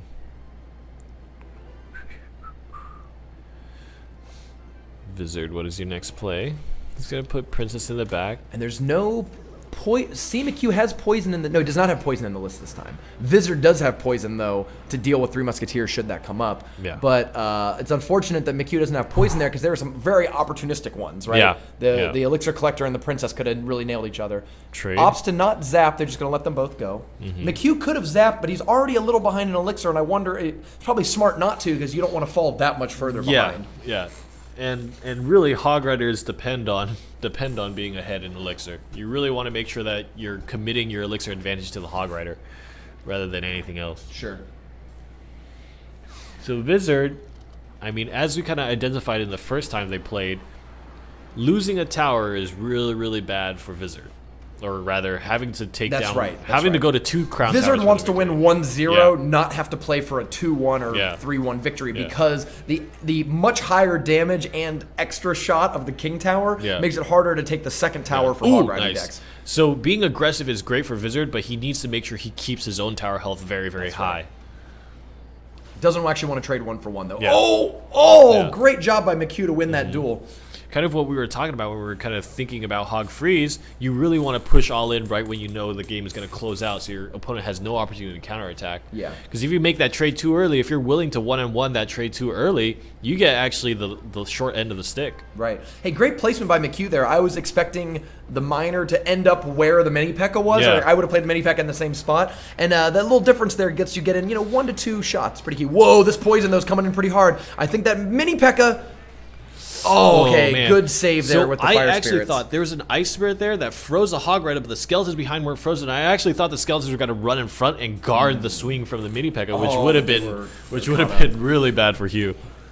I think Ice Spirit one-hits skeletons at Tournament Cap, but I'm not sure. Wow, great use of the Mini P.E.K.K.A there, or the 3 Musketeers to stop the Hog Rider, but as we mentioned, poison plus any splash damage, Yeah. a single Princess shot kills them all, and I think McHugh finds himself pretty far behind now after losing his 9 Elixir card in a blink of an eye. Has a Princess just tagging away, and that's what we were talking about when we talk about Princess. They're basically a mini mortar. Wow, that's a lot of Elixir Oh for Vizard, my but it was worth it to God. take a tower with 10 seconds left. He spent Ice Spirit, Zap, Poison, and Hog Rider. Over 10 Elixir, but Yeah. it was able to push through damage with 10 seconds left. And an upset in the top 8 round. Yeah. Vizard, who has only top 8'd before, never made a top 4, makes his first top 4 by upsetting prior winner C. McHugh. Excellent again. That is why we watch the Super Magical Yeah. Cup, is to see the best players in Clash Royale bump into each other, and you never know what's going to happen. Absolutely. So when you think about, previously, before the Ice Spirit existed, Barbarians against Hog Rider was almost a blowout every single time you played your Hog Rider. But with the inclusion of the Ice Spirit, you don't have the onus to pre-fire a Fireball, for example, which makes the execution on that incredibly easy. The fact that the Ice Spirit only costs 1 Elixir, and then you can kind of confirm the success of your push, right? Because then you see the Ice Spirit freeze the Barbarians, and you're like, okay, well, I can play Poison now, Yeah, right? yeah, of course. And that's exactly what happened, and the Hog Rider gets an immense amount of swings on the tower, despite the fact that the Barbarians are there. Good recognition by Vizard to really push that through. Trying to figure out what are these key card callouts. I like the, you know what I think might be key here in this next game? is going to be Barbs of Trainer Chris against the Hog Rider of Star Wars. Obviously, Star Wars needs to get through with his Hog Riders if he's ever going to win this game, but it's, Mini P.E.K.K.A is one thing, but it's real hard to get through the Barbs because they body block for the Hog Rider. Yeah. So Trainer Chris is, I believe, the second most voted person in the poll before the top 8 when we looked. We've got him against Star Wars here, who is running, let's see, looks kind of like a Hog Cycle deck. I mean, it's kind of hard to say. It actually looks exactly like those giant poison decks, except with Hog Rider instead of giant. You know what I mean? It just, I don't know how that'll work. It's like 7 cards, it's like whatever, 6 cards identical with Trainer Chris's deck too. Yeah, he doesn't have the Musketeer. Instead, he has Princess Ice Spirit. Sure. So it'll be interesting to watch. The chat is savage. It's true. Oh man, the chat is just going wild. They're jumping on each other. It was a salty top 8 this time. That's what I like. We're trying to evoke strong emotions here. Strong emotions. Yeah. Maybe they were emoting each other. But it seems like we've got some bad blood between the top 8. Or some are saying they got lucky. Some are saying, "Ooh, I know." Ooh. This will be a good one. I'm excited. This is the third of the 4 top 8 matches. This is the first game out of the third match. So after Trainer Chris versus Star Wars resolves, we've got one more top 8 match, and then we go to the top 4, the 2 top 4 rounds, and then of course the finals. Absolutely. Wow, that's a big connection from Star Wars. Look at that. Oh my god, that Hog Rider just came in with the Princess and the Poison. Whew, that's a lot of damage to take. Question is, didn't really kill that many units on the other side, so now you got a Barbarian Musketeer Giant Push that you have to defend, and I just don't know if there's enough elixir on the board to stop it. We've got Mini P.E.K.K.A chopping away at the Giant, and the Poison on top is going to slow the Mini P.E.K.K.A down. That's a good amount of swings, and the counter push is pretty successful. Just, wow, almost exactly even on tower health, so tit for tat right there. I like it. I've actually been very impressed with guards in tournament play the last few weeks. One of the key things that I love about guards is they do a significant amount of damage to towers. Like, you know how people sometimes just play minions at the river and you almost have to zap them or else you're going to take a ton of damage? Yeah. Guards do a pretty good amount of damage, but you can't really zap them. And you can, but it's not nearly as effective as it is against minions. You might still take some damage. He just leaked like 3 elixirs worth right there. Not so good. Clearly trying to take that advantage of waiting for something, but... yeah. I don't know. Ooh, and well, he's going to get that 3 elixir back here with that Poison Prince. That is 9 elixir walking down that just got countered for 7. So he's earning some of that back. Zap, yeah, 7. Oh, here it and comes. he arguably didn't even need the Ice Spirits. Yeah, a good zap. That Hog Rider is going to get 1 a lot of swings. Second swing, 2 swings. 3 swings, and Star Wars takes a tower. I really like that. I'm surprised didn't commit more because he had a full amount of elixir. Seems like he's going for the counter push instead. Yeah, he's going to trade again, but this time I think the situation is very different. I mean, he's getting his units poisoned. Yeah, and actually Star Wars did use that forward deployment zone to put guards behind to keep the barbs kind of stuck in the poison and do some extra damage to it. And this is Here's the thing another to set of guards. recognize. This is the thing to recognize about double elixir time is that you can't rely on the pushes being in the same dynamic. He used poison on the push and was able to use poison on the defense. It's because you cycle much quicker. Yeah. Your giant doesn't move any quicker. Your barbarians don't move any quicker. They clump up. And you're basically Star Wars has the benefit now of being able to cycle poison much quicker. If you're trying to build a big push, that's actually not in your favor to be in double elixir zone because you just get splashed. Right. And you know what? Props to Star Wars for keeping up the pressure and the aggressiveness by trying to go for that second hog. It's good that if Trainer Chris had some way to take that tower down, I don't know what, but let's just say, rocket and a hog or whatever, right? Some way to take it down, to already have your push going on the other lane to try to win 2-1 is good. Because they're going to make elixir inefficient trades trying to take that tower, because otherwise they lose, that you get openings to sneak out those 2-1 wins. I saw All somebody. right, so game 1. Yeah. And here we go. Game 2 of Star Wars versus Trainer Chris. Now, here we go. Remember that Star Wars has to switch decks. So he's switched to a minor control deck. Stabby Gobs. Yeah. Stabby Gobs. Stabby Gobs showing up.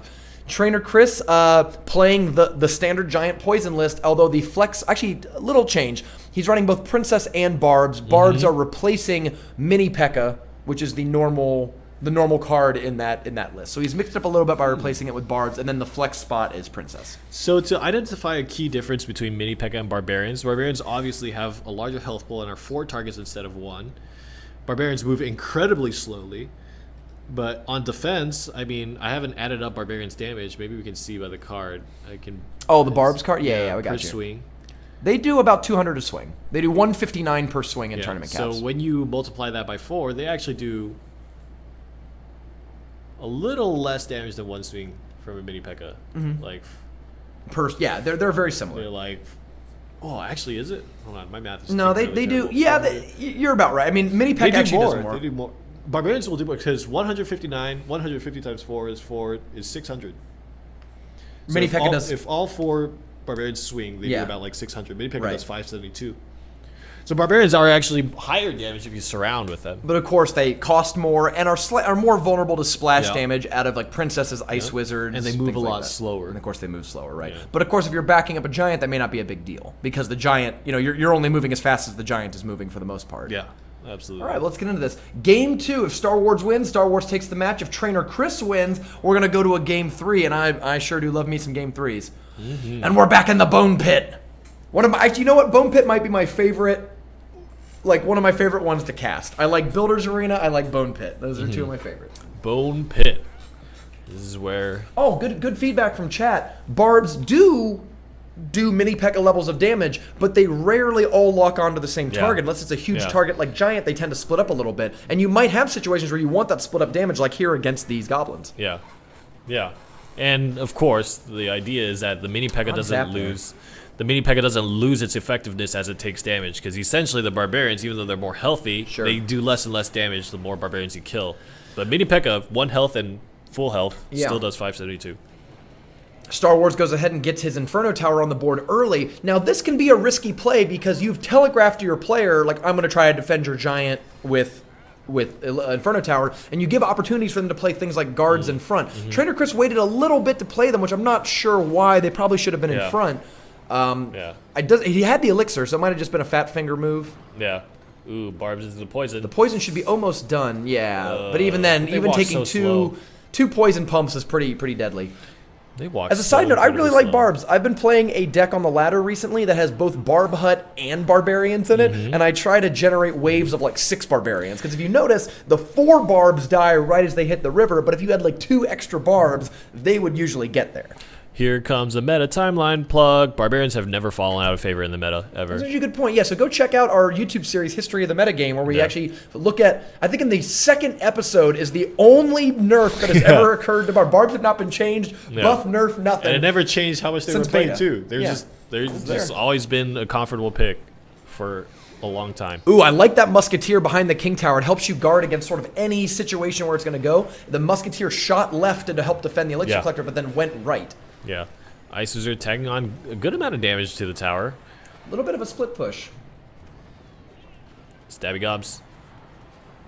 Didn't get the extra shot off, but I think he's going to let those Stabby Gobs go. Yeah, they're only going to swing once or twice, and I think the double Collector's more important. And wow, the Collector's really going to survive with the... Oh, wow, look at that, though. We said a Zap. We were talking about Mini P.E.K.K.A., how Mini P.E.K.K.A. plus Zap. Look at that. Ice Spirit plus Mini P.E.K.K.A. completely wipes a squad of Barbs. Oh, and it does get a swing in. Very nice. Wow, Star Wars inching ever closer to victory. Here comes the 2nd Giant that I think is going to get back ahead of the Musketeer. Yeah, usually they can push out, but not quick enough to get away from Mini I think the P.E.K.K.A. Inferno Tower identified that the Mini P.E.K.K.A. was going to swing, so the Inferno Tower smart guess to the Giant. And that Ice Wizard, though, is going to be able to absorb a lot of those Princess shots. You know what? I haven't been that impressed with Princess this tournament week. Princess is a card that I'm usually a huge fan of. I think it's one of the defining cards of the metagame. But here with really top-level players, they have been... Nice. Takes that one with the poison, the zap. These top-level players are doing really good with their placements to make sure that Princess both doesn't really lock onto a tower and usually locks onto something that's inefficient for it to be shooting at, like Ice Wizard that has a ton of hit points for the cost. Yeah. Wow, so Star Wars bumps out Trainer Chris. Nice. So we've got 2 somewhat upsets. You know what I want to see? I want to see Star Wars versus Darth Jar Jar. Star Wars versus Darth Jar Jar is the one you're looking for? Yeah, they're not in here, but... Let's see, what was the last top 8 round? Is it... I think it's it was Patriots. and Syzygy. All right, Patriots and Syzygy is the last top 8 game we got to watch. Last top 8 round. We got one right here. Whoa! Oh my God. Well, make sure we get the match preview on for this one. Don't want to mess Every this one time up. we see decks like these, I always think to myself, he actually won like Yeah, 4 rounds. Yeah. So here's the thing: the way our format works, you have to win a game with each deck. You can't just say, "Oh, I have one deck that wins both of my games," and then the other one just sits Yeah. there. So Syzygy has gotten this far with a Three Musketeers Skeleton Army deck. What does Skeleton Army do? You know what? Actually, I bet Skeleton Army is great against Three Musketeers. Yeah. Yeah. And the actually, interesting he's thing to got think both about musketeers. is I'm so good. if you want to poison zap the 3 Musketeers, now all of a sudden your Skeleton Army is just walking around free. They're having a good time. Oh, that's a good point. And actually, it forces a zap or a poison that Yeah. allows you. Yeah, to and give you more oftentimes it movement forces there. both, right? People really want to poison zap 3 Musketeer. So Yeah. 3 Musketeer not only baits 1 spell, it baits 2. Well, let's look at the ever-powerful Ice Wizard, who's been doing some pretty good work. I bet you Ice Wizard is going to be very good against those Skeleton Armies. Cheaper than Skeleton Army will kill the entire thing without taking any damage or letting it get close to the tower. So let's see how it goes. I bet you Patriots Inferno Tower will get confounded at least once in this game by Skeleton Army. Pretty cool. Let's take a look. I'm excited to see. Show me. Show me how Show you've me gone what this you've far. got. I wonder if we can take that sound clip of Captain Falcon. Yeah. Hey, the Rumham, my bet still exists, by the way. I have a standing offer of if anyone gets 7 Musketeers out in a tournament game like this, if I can see 7 Musketeers, I'll give you $10. Give you All right. one $10 bill, one Rum Hamilton, one Alexander Rum Hamilton.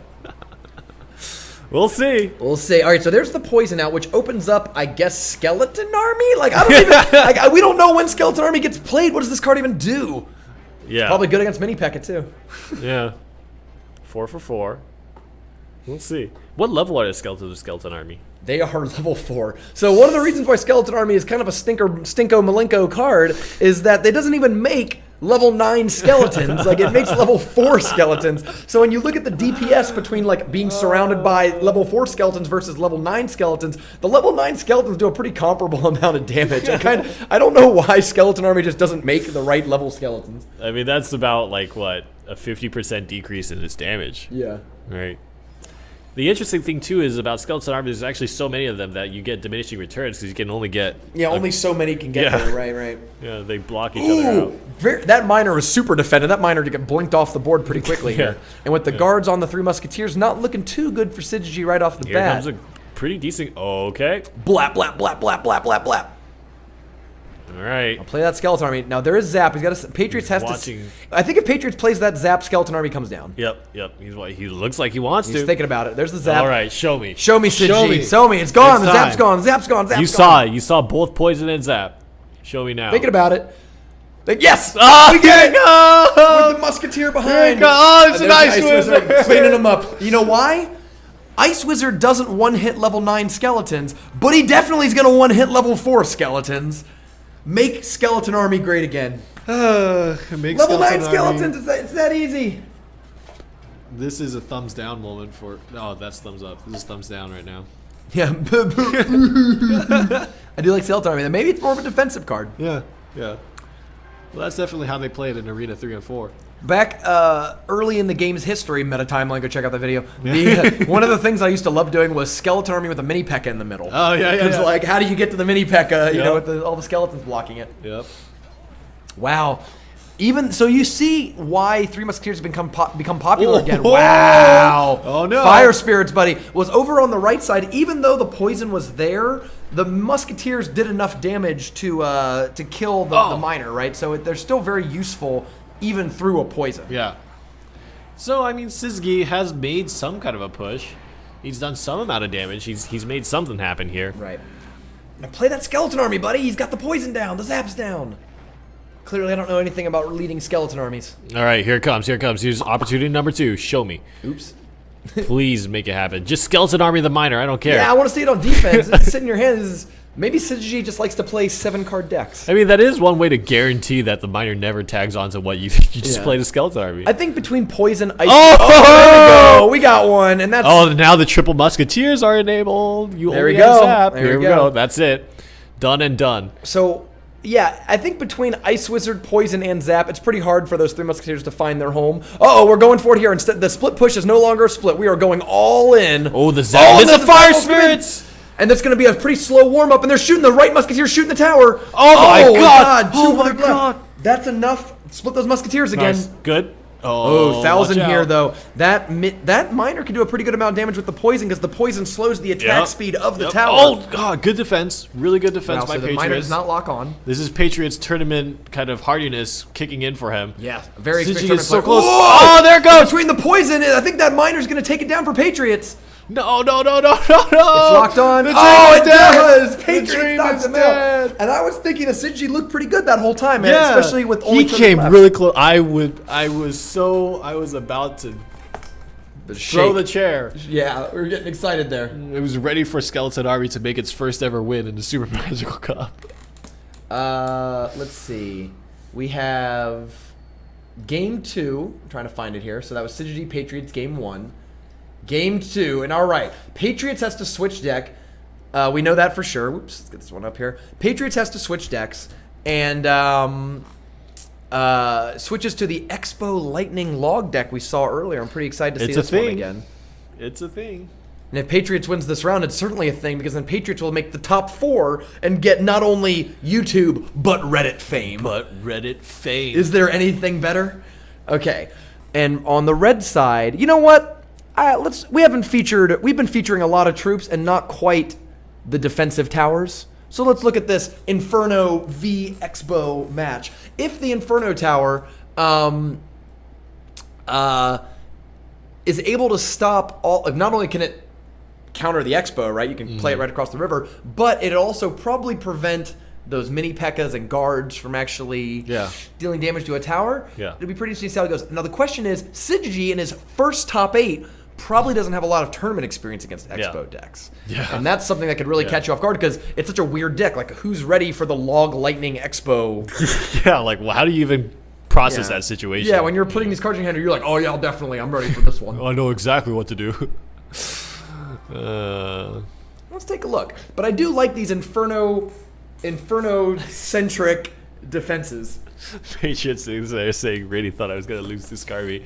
Oh, no. I mean, it was pretty close. It was close. It was like Patriots all like bruised up. It was like, oh, easy. Yeah, exactly. You should have seen the other guy. Hey, great early play there to put the Giant across from the Expo. The amount of hit points the Giant has can absorb pretty much all of the Expo shots. And actually, between the Ice Spirit and the Mini P.E.K.K.A was able to stop it. But now it's up to those guards to hold off. Oh, the guards and Fire Spirits do it. This is the difference between Lumberjack and Mini P.E.K.K.A. That's a good point.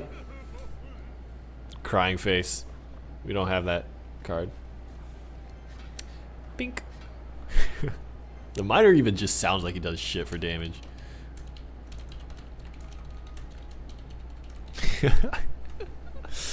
Alright, Patriot's gonna play his second crossbow. And he has the mini P.E.K.K.A, but there's no giant head. Oh, stop it! Stop it! Oh no! Oh no, that ain't Woody. Sorry. That ain't Woody.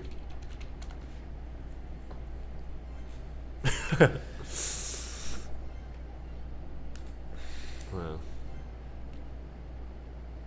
All right. So here's the thing.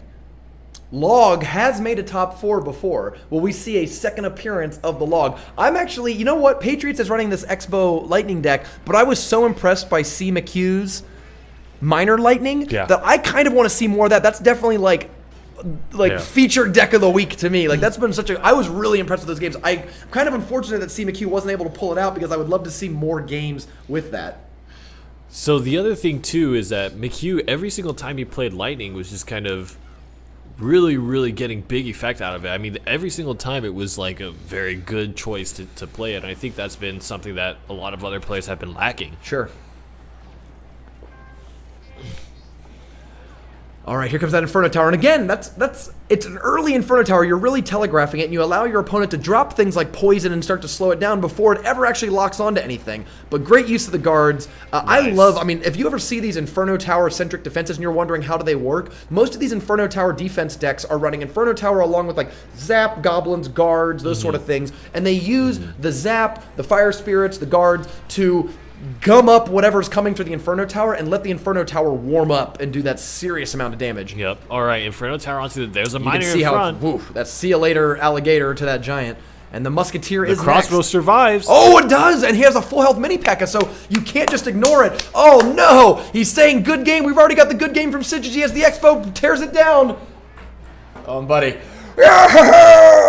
Expo pulls out a win.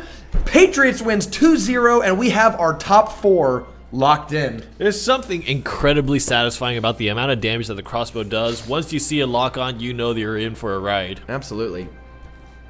Nice. Woohoo. Very nicely Let's done. move to the top 4 matches. Congratulations to all of our top 4. So that is Star Wars, Trainer Chris. No, I'm sorry. Hold on. Let's make sure we got it right. Sorry, Trainer Chris got bumped. I have to scroll down. It's Patriots, Backstab, Star Wars, and Vizard. All 4 of whom I believe are making their first top 4 appearance. So let's take a look. Let's get. We just watched Patriots. So let's jump back to the other side of the bracket and watch Star Wars and Vizard. So let's make sure we got the match preview up. Star Wars is bringing his Zap Cycle. Poison. Yeah, the Hog Cycle. Oh, whoa, it's a Hog Cycle mirror match, in fact. And I really like Vizard's version of this list with both of the one-cost cards. He's really taken the Hog Cycle idea to its maximum, which Yeah, I really absolutely. like. You may as well go for broke. So let's put, we've got Hog. Actually, you know what? The key matchup for both of these players, and we'll just put it one on each just so you can see the stats, is going to be the Hog versus Mini P.E.K.K.A matchups. absolutely. If you can play your Mini P.E.K.K.A cleanly on defense against a Hog Rider, that Hog Rider might get one swing, usually dies, right? Yeah. Compared to if it gets distracted, pulled aside, thrown in the other lane, and the Hog Rider gets a clear path, that'll be a big difference. Notice that there's no cannon in either list. Yeah, they're just going to be relying on damaging the Hog Rider out. Every time the Hog Rider is played, they're probably going to take one swing's worth.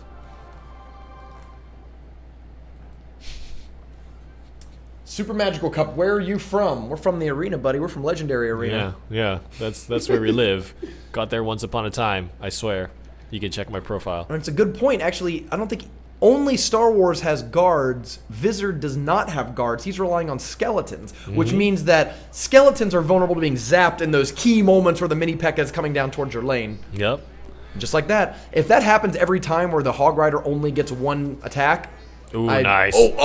Oh, he's still going are to they win going to the draw? fight. Oh, they Oh! Wow! Ice Spirit is a key card. If you're going to choose one elixir, play the Ice Spirit instead of skeletons. Because it's a 2-second stun, right? Zap Yeah. only stuns for 1 second. Ice Spirit freezes for 2. Yeah. So the difference, I mean, if you think Zap's already good at tweaking combats in your favor, Ice Spirit is like, Yeah. frustrate you to Absolutely. death.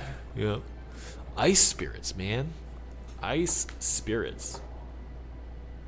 I want some We got a Ice good question in Spirits. chat too. Nislaw asks, can I see a match between Trainer Chris, C McHugh, or Electrify somewhere? Yes, you can. On our YouTube channel, Super Magical Cup, which is all one word, we have a thing called SMC TV where we have daily matches between top tournament players from past Super Magical Cups. Go check it out. We actually have a playlist of C McHugh games. There's some Trainer Chris games, and I believe Electrify's in there somewhere. Star Wars just opted to take a lot of damage on his left side tower, but what does he have in terms of a response? And it looks like he's going to play the second elixir collector, so Star Wars is identifying that he wants to make some kind of big elixir play to gain his advantage. And Star Wars is going to let this princess lock onto the tower so he can play his own princess. It only is going to take 3 shots on the tower, which is 420 damage, so it's a significant amount of damage, but you get 3 free elixir for it, Yeah. and that your princess Ooh, survives. Here comes Star Wars' play. Ooh. This is what he gave up his tower health for.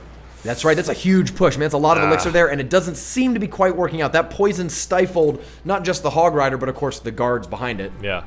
Guards are especially vulnerable to poison, right up there with archers and minions and a few other of those cheap defensive cards. And now Star Wars finds himself at an even elixir position to Vizard, so I think it was entirely not that worth it. The poison comes down, though, and allows the guards basically free reign to get in there and try to confound that Mini P.E.K.K.A. Oh, they get pulled back by the one-cost skeletons. Wow. That was good positioning by Vizard. Great positioning by Vizard, absolutely. Okay, Those gonna that kill each actually other? might help That- him store more elixir. Oh, no! Oh my god. Wow, no swings by Vizard, but the poison will go through and pretty much stop this counter push from going too far. Yeah, I mean, I think that's a big win for Vizard. At this point, you need to win in steps. I think this next push is going to be very tough for Star Wars to defend. The more Vizard... Star Wars push is looking pretty good right here, but the poison comes down, and yeah, the poison and even just like the one-cost skeletons. Yeah. Keep him from getting there. So slowly but surely, it's hard to really track, but the cycling of the cards is changing up, and I think it's slowly swinging towards Vizard's favor, bit by bit. They're really, I mean, honestly, they're both so low that, yeah, you're right. I think, like, maybe if they got to play for 1,000 more minutes, it might favor Vizard over the long run, but it's only going to take one good push to turn this Player game around. error is definitely the biggest thing that will change the flow of this match right now. Yeah, I mean, pretty much a poison and one hog swing. No. Oh, great play there to block that princess, though I think the slower attack speed doesn't actually hit him. But here we go. There are, I believe, only one poison away now. Oh, God! Oh, the zap, the swing! Okay, that's not enough. It's going to be you gotta win here. It's going to be a little short. It might be within zap range. I'm not really sure. He's got poison. Only needs a poison to win. Oh my now, God. 10 seconds left. Does the zap come in time? The princess locks onto the ice spirit. No, it fires. It's going to lock onto the skeletons. And Vizard pulls it out with the princess shot in the air. Congratulations, Vizard, for pulling that game out. Wow. Wow. Wow. Close game. That was in the air. You could not have gotten closer. Game 1 goes to Vizard. And here we go to game 2. Now, Star Wars has to win this game in order to stay in the match. Vizard has to switch decks. So Vizard changes back to 3 Musketeers. Let's go ahead and pull out that red featured card. Oh my God. That was entirely too close. Woohoo! And Star Wars, you know what? We're going to pull those guards back up. Guards are going to be really key for you, not only against the Mini P.E.K.K.A, but against the double Musketeers when they come across the river as well. Wow. Let's get in here. So, game 2 between Vizard and Star Wars. Vizard changes to his alternate deck. All right. Yes, it was indeed a preview of the match, I suppose. Clash Wars asks in chat, how's it going? It's going great, Clash Wars. Are you guys streaming later? We'll happily throw a host to the other great tournament organizers in the community when we go offline. Absolutely. Oh, no. Oh. We are here in the top 4 of the Super... Oh, I forgot to put the little top 4 thingies up. Woohoo, just keep commenting. I'm gonna... All right. Mini P.E.K.K.A is just going to get totally wrecked right now. Gets frozen up. Oh, actually gets one swing, and that makes all the difference. Knight gets taken down, and Double Princess gets double poisoned. Plus the tower, that's value right there. Star Wars. Making it happen. Yeah. Okay. All right. So we are in the top 4. This is game 2 of the first top 4 set between Vizard and Star Wars. Now, this is Star Wars' first time top 8ing and probably last. And Vizard's first time making the top 4 after prior top 8 appearances. It's awesome to see players like Vizard who have really grinded it out in the qualifiers and learned how to get better in the game, improve on their past performances from top 16 places to top 8s to top 4s. Yeah. All right, he's got a lot of cards in hand to defend this 3 Musketeer. It comes down to the execution now. Oh, he's gonna Ice Spirits the Miner. And okay, Mini P.E.K.K.A. So interestingly enough, Vizard did not play anything in front of its 3 Musketeers, so that Mini P.E.K.K.A had free reign to just spawn right next to it and chop it down. All right, Knight just slowly ambling across and just dies without glory.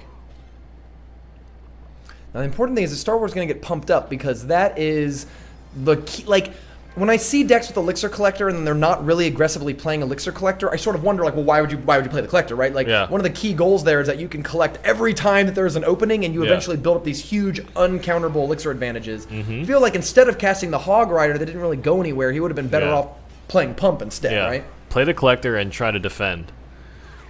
Princess. Oh, the Princess lives! By the skin of her teeth. And unfortunately, that poison doesn't actually hit the tower. So that poison up there, like, it barely dinged on the Musketeers, but it didn't do the damage to the tower, which is, you know, pretty critical when these games are coming down to just that one last poison or that one last this fireball. Mini P.E.K.K.A gets zapped up. Musketeers get Musketeers are going. 1 shot, 2 shot, and the Princess isn't locked onto it. It's shooting at the Knight on the right side, allowing the Musketeer to get a ton of damage in. That's a big opening by Vizard. A big play, and I think one of the most uncomfortable things about that situation is Star Wars was forced to play the Mini P.E.K.K.A back behind the tower instead of right at the bridge to immediately tag onto the Musketeers. That changed the dynamic of the push incredibly. And this is going to be a rough sell. There's just so many units on the board, and it might be the right side that falls, actually. No. It's so hard to tell with Triple Musketeer because anything can happen at a moment's notice. Oh, that mini P.E.K.K.A didn't swing on the Ice Wizard. I was kind of watching that key play there, because if that mini P.E.K.K.A had swung and removed that Ice Wizard from the board, the Princess would have targeted onto something else. But as is, it's just kind of locked on doing whatever. The Miner blocked by the Elixir Collector. While a good play, it's kind of a desperation play, and Vizard's Princess would have hit. Even if the Elixir Collector hadn't disappeared, the splash would have tagged onto the tower and taken it down. Vizard wins 2-0 over Star Wars. Star Wars. Top 4. That's not a bad Not a bad first performance at all. And Vizard moves on to their first finals. Pretty good. So here we go. We're going to watch the other round now, which is Patriots versus Backstab. All right. Oh, man. Yes. You know I love this bowler. We've got some interesting decks. We've got Giant... man, actually, now that I think about it, do we have Giant Poison in the top 4? I don't think there's a Giant Poison deck in the top 4. So let's write down real quick. So Star Wars had... He had a Hog Poison. He had the Hog Poison deck. We know that Vizard has a 3 Musketeers deck. 3 Muskie and a Hog Cycle. Right, 3 Muskie, Hog Cycle. So I'm writing now. These are the decks that will be in the Reddit post. The ones you just saw will be in the Reddit post. These next ones we're going to see come too. Patriots is running. He's running Crossbow, and I think he's running the Hog Rocket. He's running Crossbow, Lightning, and Hog Rocket, I believe. Yeah, you're right. Expo, Lightning, Hog Rocket.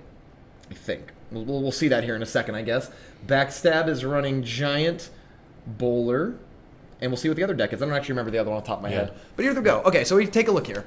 We've got, I'm going to put the Bowler up there, faux show, for Mr.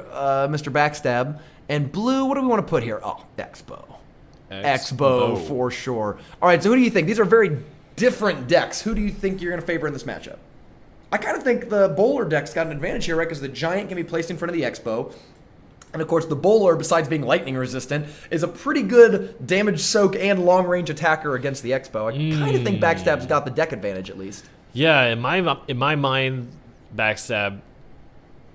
Well, I'm gonna say Patriots because I imagine a situation where Backstab will play his expensive 5 and 6 cards, and then Patriots will cycle to another Crossbow before Backstab can actually play a card to defend it.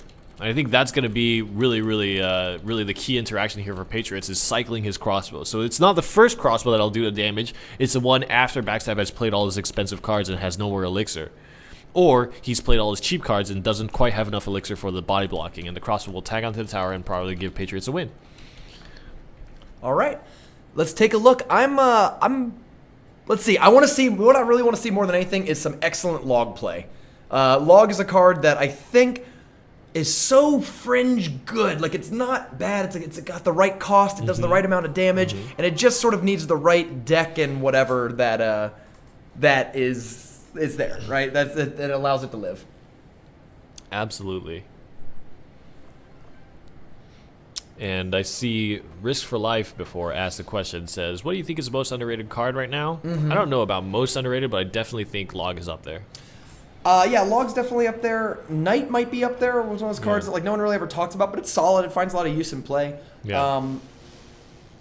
That's a good question. What is underrated? Yeah. You can't say Expo anymore. I think it's crazy how good Expo's been in these tournaments, but no, it's just no one's been playing it. Like there hasn't been a balance update since June, right? So it's been this good for a while, but it's only taken the last few weeks for people to really notice. This is really the idea of sometimes it's just the meta that dictates what's played. Sure. When Royal Giant and people were just not playing the same cards, right? Yeah. They were not experimenting with the same decks. Crossbow may not have been good in that scenario. It just didn't really fit the game at the time. A little far back for that Giant. I wonder if this was on purpose. If he wants the Bowler to get the distraction, right, for the Inferno Tower. Oh, I like that. Ooh, wow. Princess goes down. The Miner comes up in front though to help block. So this is what I'm talking about. Cycle. If you cycle fast enough, you won't have enough Elixir to play a Giant. We'll see. He's definitely not going to be able to play the Bowler. Sure. This is where I think Patriots needs to take his advantage. He needs to cycle. Whoop. And now here comes the Expo. Oh, you're right. Backstab has barely anything to play. He doesn't have the Giant in order to block the Expo, so his Expo's going to go wild on him. Yeah, and that one Elixir, and that's a great way to keep the Elixir advantage on Patriots' side. Wow. Oh, my So really, Backstab's fatal flaw there was like trying to push. Like I think when you're against an Yeah. Expo deck, even if you think you're a beatdown deck, the Expo deck is the beatdown deck. You know what I mean? Like they are trying to set up the thing that you can't stop. Yeah. So you need to quit being so aggressive and instead play a little more reactive and wait for the Expo to come out. That's not a building chaser. Well, I guess it does tag on, but ideally you would have liked it probably Maybe a little hitting. closer. I see what you're saying. Yeah, it was maybe one square too far away. And you see, that's maybe not the greatest use of a lightning versus elixir collector, but in a way you could sort of look at it as an even trade. Yeah. You take 6 pumps off of the 7, and you spent Yeah. 6 for it, Yeah. and do a significant amount of damage to the Interesting tower. crossbow placement. What's backstab? Okay. He's using it defensively because I think what that allows him He to just do. wants a lightning at the end. Well, no, he wants to cycle, and he could lightning at the end. The other Yeah. option is you can actually set up a second Expo using the defensive Expo to guard for your second Expo, right? And he's got a really good cycle, so it seems kind of reasonable he could pull that off. Yeah. So again, we're kind of, and I think at double elixir it gets a little bit better for backstab, but you have to think about you need to recover 5 elixir before you play one of your big takey troops to block the Expo. Uh-oh, here comes the log down. Again, I love that the log is going to take out that princess and do a decent amount of damage to the tower. Log does the exact same amount of damage as arrows. Oh my god, double lasers. Whoa!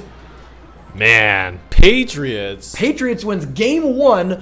Unfortunately, the bowler deck loses, but fortunately, the Expo deck wins. Yeah, a lot of it's a really cool win-win. decks. I mean, I love it. I love watching week after week the meta evolve and change. I think that's such a good, healthy thing for Clash Royale tournament scene, for people to try out and experiment with new and different cards. So here we Absolutely. go. We're going to the second game. Patriots has to switch decks, switches to the incredibly defensive minor decks that we've talked about.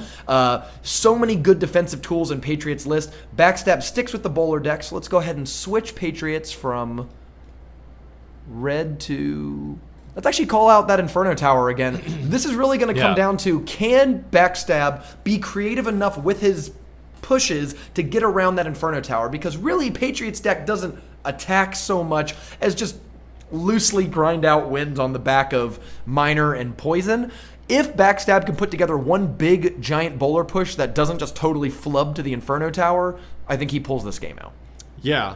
The question is, for I think really it comes down to how many cards does Backstab want to commit to offense, right? Right. And I think if Patriots has this ability to counterattack really easily, then that's going to earn him a really big opening here. But otherwise, I'm pretty sure unless something dramatic happens, the flow of the game is going to be just minor chippy damage, while Patriots spends most of his time defending against these big slow pushes. Backstab has all the tools to get through this game, right? He has Princess to outrange the Inferno Tower. He's got Bowler to long range kind of shoot it, or maybe even stand in front of the giant. You've got guards to gum it up with a lot of small troops, and you've got Zap to reset it. So everything is in Backstab's favor if he can, sequence these cards and save up the elixir in order to pull it off.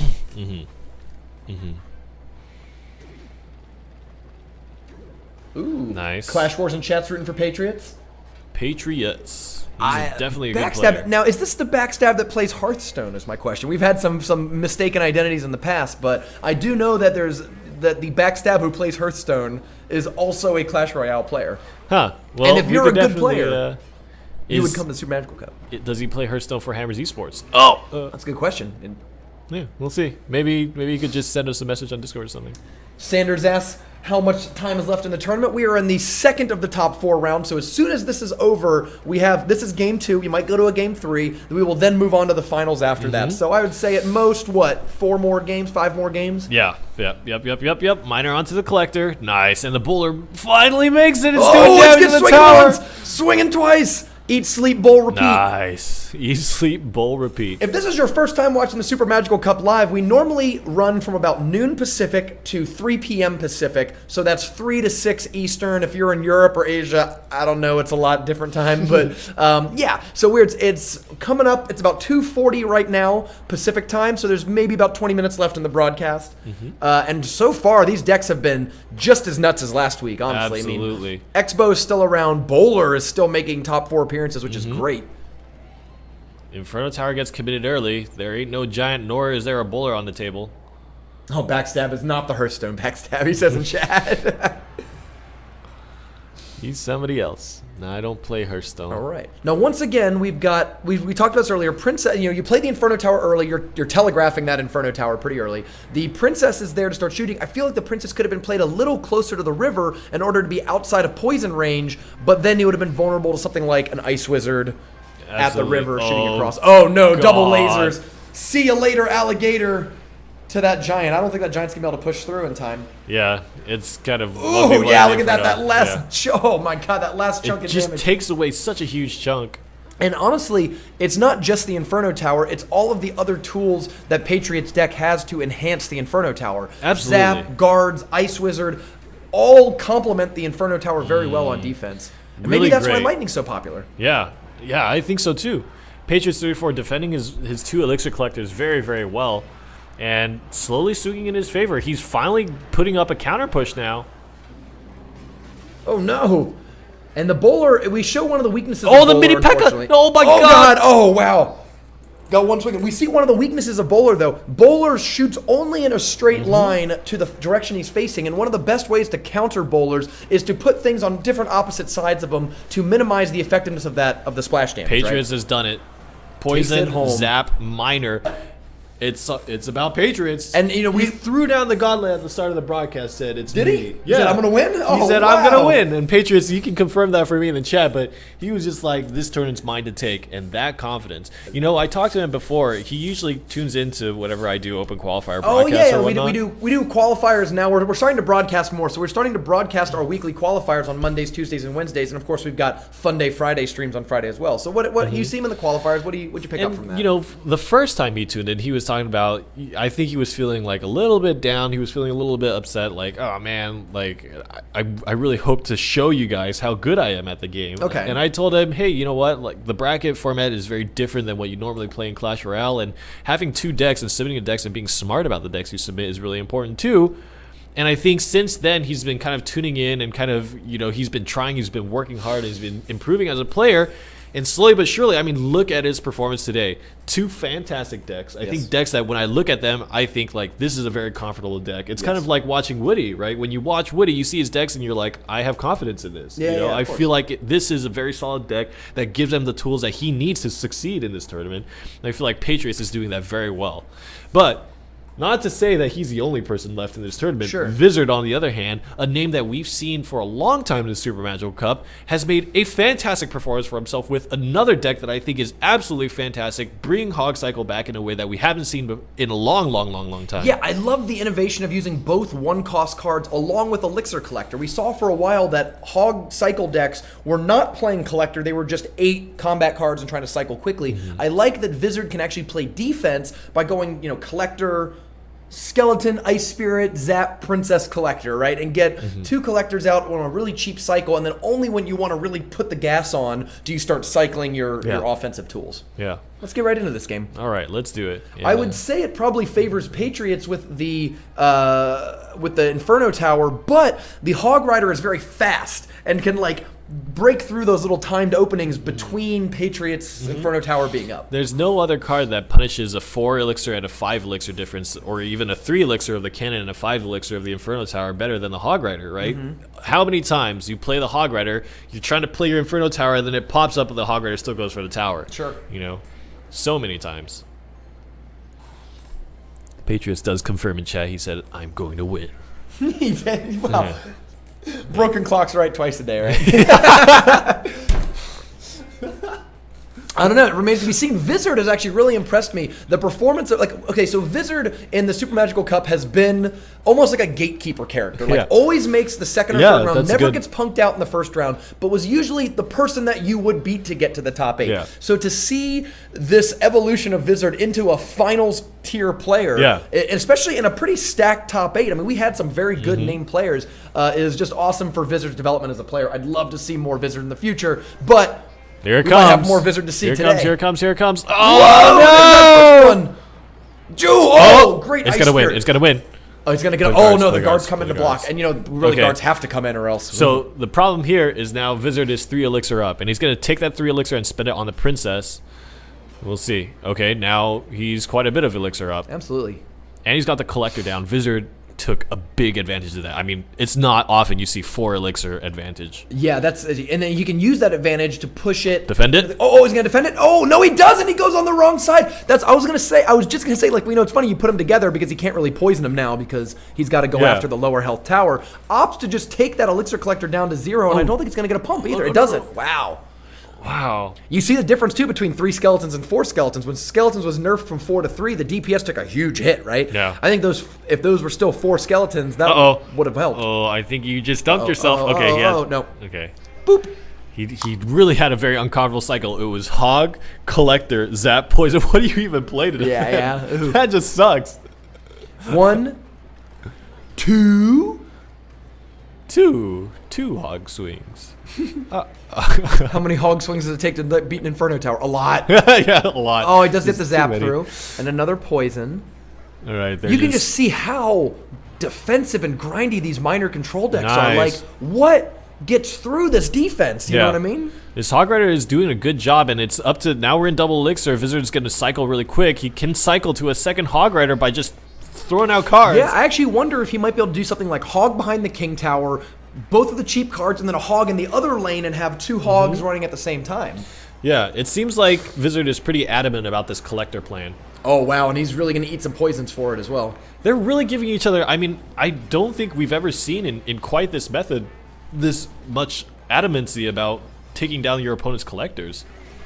I think it's worthwhile because I think both decks, if they get the double pump, is going to be key. If Patriots gets 2 pumps out, you are never going to break through that defense. He has to be, you need an elixir advantage to get through that sort of deck. And on Wizard's side, if he gets 2 pumps out, he's going to be able to actually cycle those Hog Riders, maybe even like 2 to 3 hogs in a single push. So it's very important for both players to keep the other one from gaining a big elixir advantage because that's almost the only way they're going to get through. Yeah. Interesting position. I don't like that position at all. I think at this point, Wizard should be playing his collectors back left, right? Because originally he was playing them on the right side because the left tower was lower, and he thought, okay, well, he won't poison it. But now that the right tower's lower, that collector needs to be far away. Oh, here it comes. There's a second Inferno. And this is actually really great for Wizard because he can actually cycle and the Hog Rider won't be attracted to the left side. The problem with middle tower positioning is no matter which side you go, it will always go. But that one was leaned too much towards one side. He has it now. And here it comes. the next There's no tower. Oh, there's no tower. You're right, but the mini P.E.K.K.A. comes down anyways. And that's sort of mini could P.E.K.K.A.'s role in zap. the deck is that second appearance of an anti-hog card. So right now, because the tower health is high enough, currently the game plan for Wizard is to poison Hog. Once he gets it low enough where 2 swings is a really important thing, he will poison Zap and have the Hog swing twice, and then you're in for either the poison finishing off the tower, or you're ready for a Zap poison to take the tower down from whatever health it's at. But really, Patriots, I think, came out ahead here because there's only going to be 1 to 2 openings in the game where you're going to catch them without their Inferno Tower, and you did catch them, and you weren't able to knock the tower down. You did some damage, but not enough, and this looks real bad here. That's within Zap range. Poison. The poison does take it down. So Patriots wins game 1 of the finals with that really defensive minor deck. Now, the advantage for Wizard is that unbelievable grind fest of a deck is now off the table. Patriots has to switch decks. Wizard, we'll see if he chooses to switch or stick with the same deck. I think it's really interesting. I almost feel like the Hog deck really needed to push in the first 2 minutes of the match before double elixir kicked in because we saw how painful it was with that fast cycling Inferno Tower. Just impossible to deal with. Yeah. Right? And I think Wizard, instead of being so focused on elixir collector game, rather playing his own elixir collector, needed to focus on trying to cycle and cycle and cycle and find an opening. Wow. So here it comes. The finals. Actually, you know what though?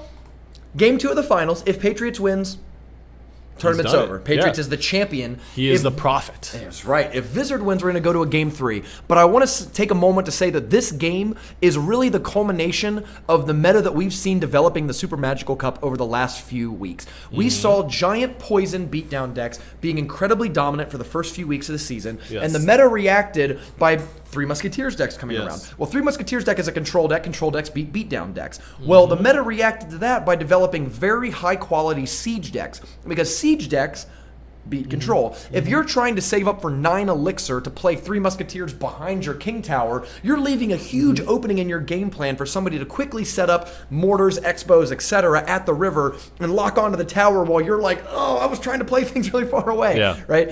Yeah.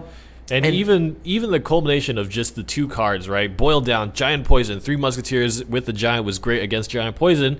people wanted to beat Three Musketeers Giants, so they played a different Three Musketeers deck, and they started split pushing. And then people were like, well, now we're just running Poison and Zap, and we look stupid whenever Three Musketeers get played down, so now we're going to play Lightning, and we're also going to play Crossbow to punish decks that don't have Giant in them, right? Yeah. So it's just so many interactions coming together to really make these two decks, which initially look very strange, be very justified. And I think both of them, it's not really a function of the format so much, it's a function of the best players in the world coming together week after week and really challenging themselves in their deck building skill and in this sort of bracket style tournament. Unlike the in-game ladder, you can't dodge people, right? Like if you come up with a deck that you can't beat, then you don't move forward in the tournament. So it's forcing our players to not just play maybe like an efficient deck, but to play the actual best decks in the meta, so because you can't lose the whole way through. Yeah. And I think these are really cool. I'm really excited to see this match. So we've got Expo set up for Patriots, we've got Wizards set up for Three Musketeers.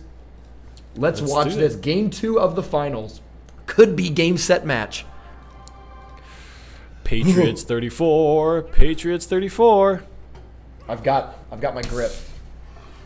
I've This got one my has no my grip. happy emotes. Somebody was way too elated about using this thing and just. I got it in Helsinki and it was on the ground and I picked it up really fast and it I guess was already kind of Oh, fractured. it was and you! broke. It was you all What along! I'd like to do though is to glue these together. Oh yeah, just like Yeah. some Darth Maul on that. So early action here from Patriots and Wizard. The Expo has locked on right away. It looks like, I mean, we're already seeing the danger of not really having a Giant ready to go in your my Three Musketeers God. deck, because Giant is the best damage soak for an Expo. Yeah. Oh my God.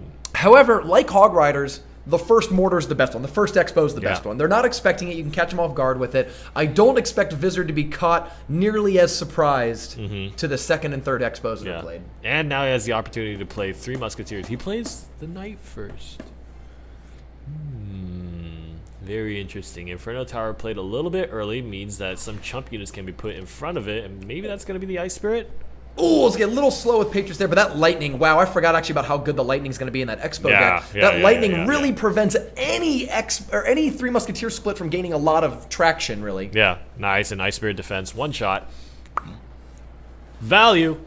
And here we Lightning go. 7 to defend 9. Well, they're actually at the same amount of elixir. I don't know if Patriots really wants to set up an Expo right now. He's going to go for it, but I actually think, oh no, the Ice Spirit's already come. Oh no!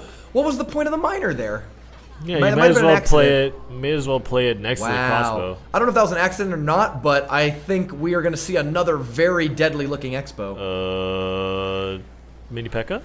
Oh, but the Knight's already locked on, so it's Yeah. going to go and chop it down. 1, 2, 3. That's like 100. Too bad. But look how that's good like the Ice Wizard. 60. The Ice Wizard is like such a hard counter against the the Mini P.E.K.K.A, partially because he can absorb 2 shots. Yeah, the fact that he takes 2 swings is just so key. And I'm not sure, correct me if I'm wrong, a Mini P.E.K.K.A and a Zap, does it kill an Ice Yes. Wizard? Yep. Or a Princess Shot as well.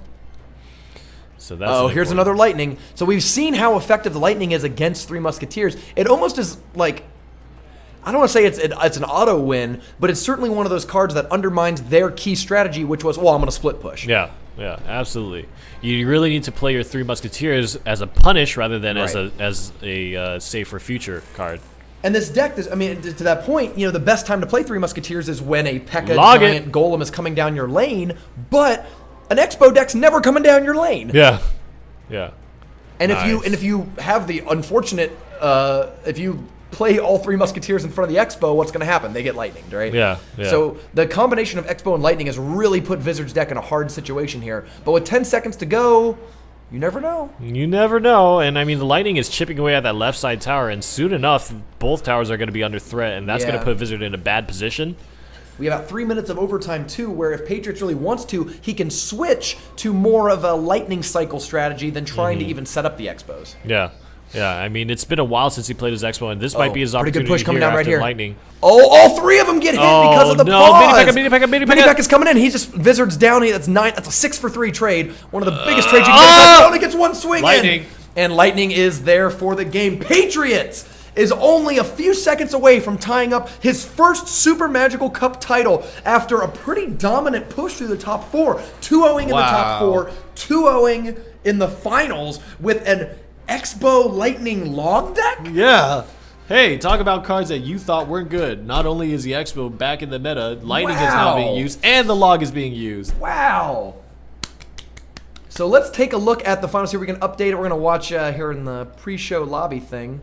Whoop, whoop, whoop, whoop, whoop. Here was the final shakedown of the top 8. Star Wars 2-1s over Trainer Chris, quite the upset. Vizard 2-1s over C. McHugh. Patriots 2-0 all the way through. 2-0. That Expo deck and the Three Musketeers deck did not lose. Oh no, it wasn't Hog Rocket. What was Patriots' other deck? It was. It wasn't the Hog Rocket. It was Three Musketeer Lightning. Log. No, wait, hold on. Now we're putting their two decks together. Okay. We're putting the. Let's get back into the end game so we can actually see the final shakeout. So if people wanted to see the decks again, Patriots deck, Expo we got that Lightning. Crossbow Lightning. Yeah, got Crossbow Lightning. Vizard had the Three Musketeers, right? We have that one written down. Patriots' other deck was that's right, the minor control, the crazy minor control. Yeah. That's right. The one that I remember, C. McHugh was the first person to bring it in, and he won a Super Magical Cup with it. So this minor control deck has actually won 2 Super Magical Cups this season. This arguably might be one of the best tournament decks, if not the best tournament deck, because of its ability just to not roll over. Vizard also had the Hog Cycle. Okay, we had that right. Star Wars running also the kind of Hog Cycle. Wow, Hog is making a big appearance all of a sudden. Backstab had the Giant Bowler. Yeah, we got that one written down. And actually, we don't know what Backstab's other deck is. We'll have to go dig and look because he actually just... lost twice. Oh, no, he just played the Bowler deck and lost twice. We'd have to go back a little further. Where was it? I know you won, so you definitely have played both. Backstab's other deck was Hog Rocket. That's the Hog Rocket. Backstab had That's Hog where Rocket. it is. Hog Rocket. What an interesting collection of decks. What's Star Wars alternate deck? Yeah, Star Wars' other deck was minor control. Oh, it was a draw. That's weird. We actually didn't watch this one. How did we miss this one? I don't know. Somehow we just missed it when we were watching games through, but Star Wars and Trainer Chris drew their first game, and I guess we just watched games 2 and 3 or something. Oh, goodness. Either way. So where was Star Wars? Okay, we got that one. And it was 2 Hog Poison decks, I guess. That below it. This one was the other one. Yeah. There you go. That's his alternate deck. Got it. So the minor ice with minor stab control. gobs. It's the minor the minor Inferno controls. It's interesting because at the start of Season 2, we really thought that Minor Furnace was going to be the hot new deck. If you remember, the very first event of Season 2 was a 800-player qualifier for Royale Tourney Week where Malcade finished second to Woody with a Minor Furnace deck. And we thought Minor Furnace was like the thing, but it's actually turned out that these minor, grindy Inferno control decks are very, very strong. Absolutely. Who were some of those other wacky decks that we saw earlier? Sigiges had the minor control as well, proving it can at least be beaten. That's right. Skeleton Army. What a deck. What a deck. What a tournament to watch. And there's another Giant Bowler. Bowler Expo does not repeat its performance from last week, but Bowler does continue to make pretty hardcore appearance. Wow. Lots of competitive Clash Royale today. Yes, top 16 does. Bag CR in chat asked, does top 16 get SMC points? Yes, top 16 get SMC points, top 8 get SMC points. All of the top 8 will be on YouTube. All of the top 4 wins Amazon gift cards. And of course, all of the top 4 is in the weekly Reddit write-up that links to all the videos. Pretty good. Patriots 34 called it out and ends up winning the tournament. 500 points on the leaderboard, $200 in Amazon gift card credit. And that is going to definitely launch Patriots significantly up there in the points leaderboard. Congratulations on very innovative deck lists this week. And congrats to everyone for a great tournament, well played. Expo wins. Expo, its first win, not in the hands of Woody. Yeah, not in the hands of Woody. Actually, I think this is the first time a siege and deck the has siege won. Deck. And a siege deck, full stop, a siege deck has won, not being controlled by Woody, at least in Season 2, since Fly Society. Exactly. It's SMC number 3, way back in Season 1. And after SMC number 3, there was nerfs to Siege, and people stopped playing it anymore. We haven't seen Siege in a long time. In these last 3 tournaments, Expo has been making a big name for itself, and finally, the victor with that Siege deck is going to be Patriots 34. Championing not the Mortar, but the Expo. And on the back of Log, the Log. It's great, though, because we saw how effective last week Bowler was with Expo because of the knockback, and Log is basically a bowler to box, right? You get the effect for 1/3 the price. Awesome. Man, I can't wait to see how we can delve deep into this and make more YouTube videos about SMC number 6. We've got It's a in the bunch books. of got a bunch of fun stuff. And don't forget to tune in, by the way, to September 24th. September 24th is the Season 2 Championship. The Season 2 Championship broadcast is a little different. It's still bracketed events, but it is only the top couple players. We're thinking about maybe top 16, top 32. Only the top couple people on the points leaderboard. And that way, you're going to see nothing but all-star matches the entire broadcast. September 24th, Season 2 Championship. We'll see you then. God damn it. Congrats, everyone. We're going offline. We'll still be in chat for a little bit, so if you have any questions, you want to I'm going to answer some more questions in chat that I saw you guys asking. So we'll still be around for a little bit. Let's make sure we throw a host to another good member of the tournament community. Is there anyone to throw a good host to? All right. Let's see. Take a look. We're still here with the black screen. Wow. You can't see what happens behind the hear. scenes. You can hear, but yeah, exactly how the sausage is made. Clash Royale. We've got, let's see. There's a 1,000 gem tourney. It's English. Yeah, why not? Let's throw it over to Phone Cats. We haven't thrown anything over to Phone Cats in a while. All right, buddy. Boop, boop, Not a lot of boop, English boop. broadcasts left on right now. A lot of the other big ones are. All right. Goodbye. Goodbye. Bye-bye. I still love for BBD. No hosting phone cats.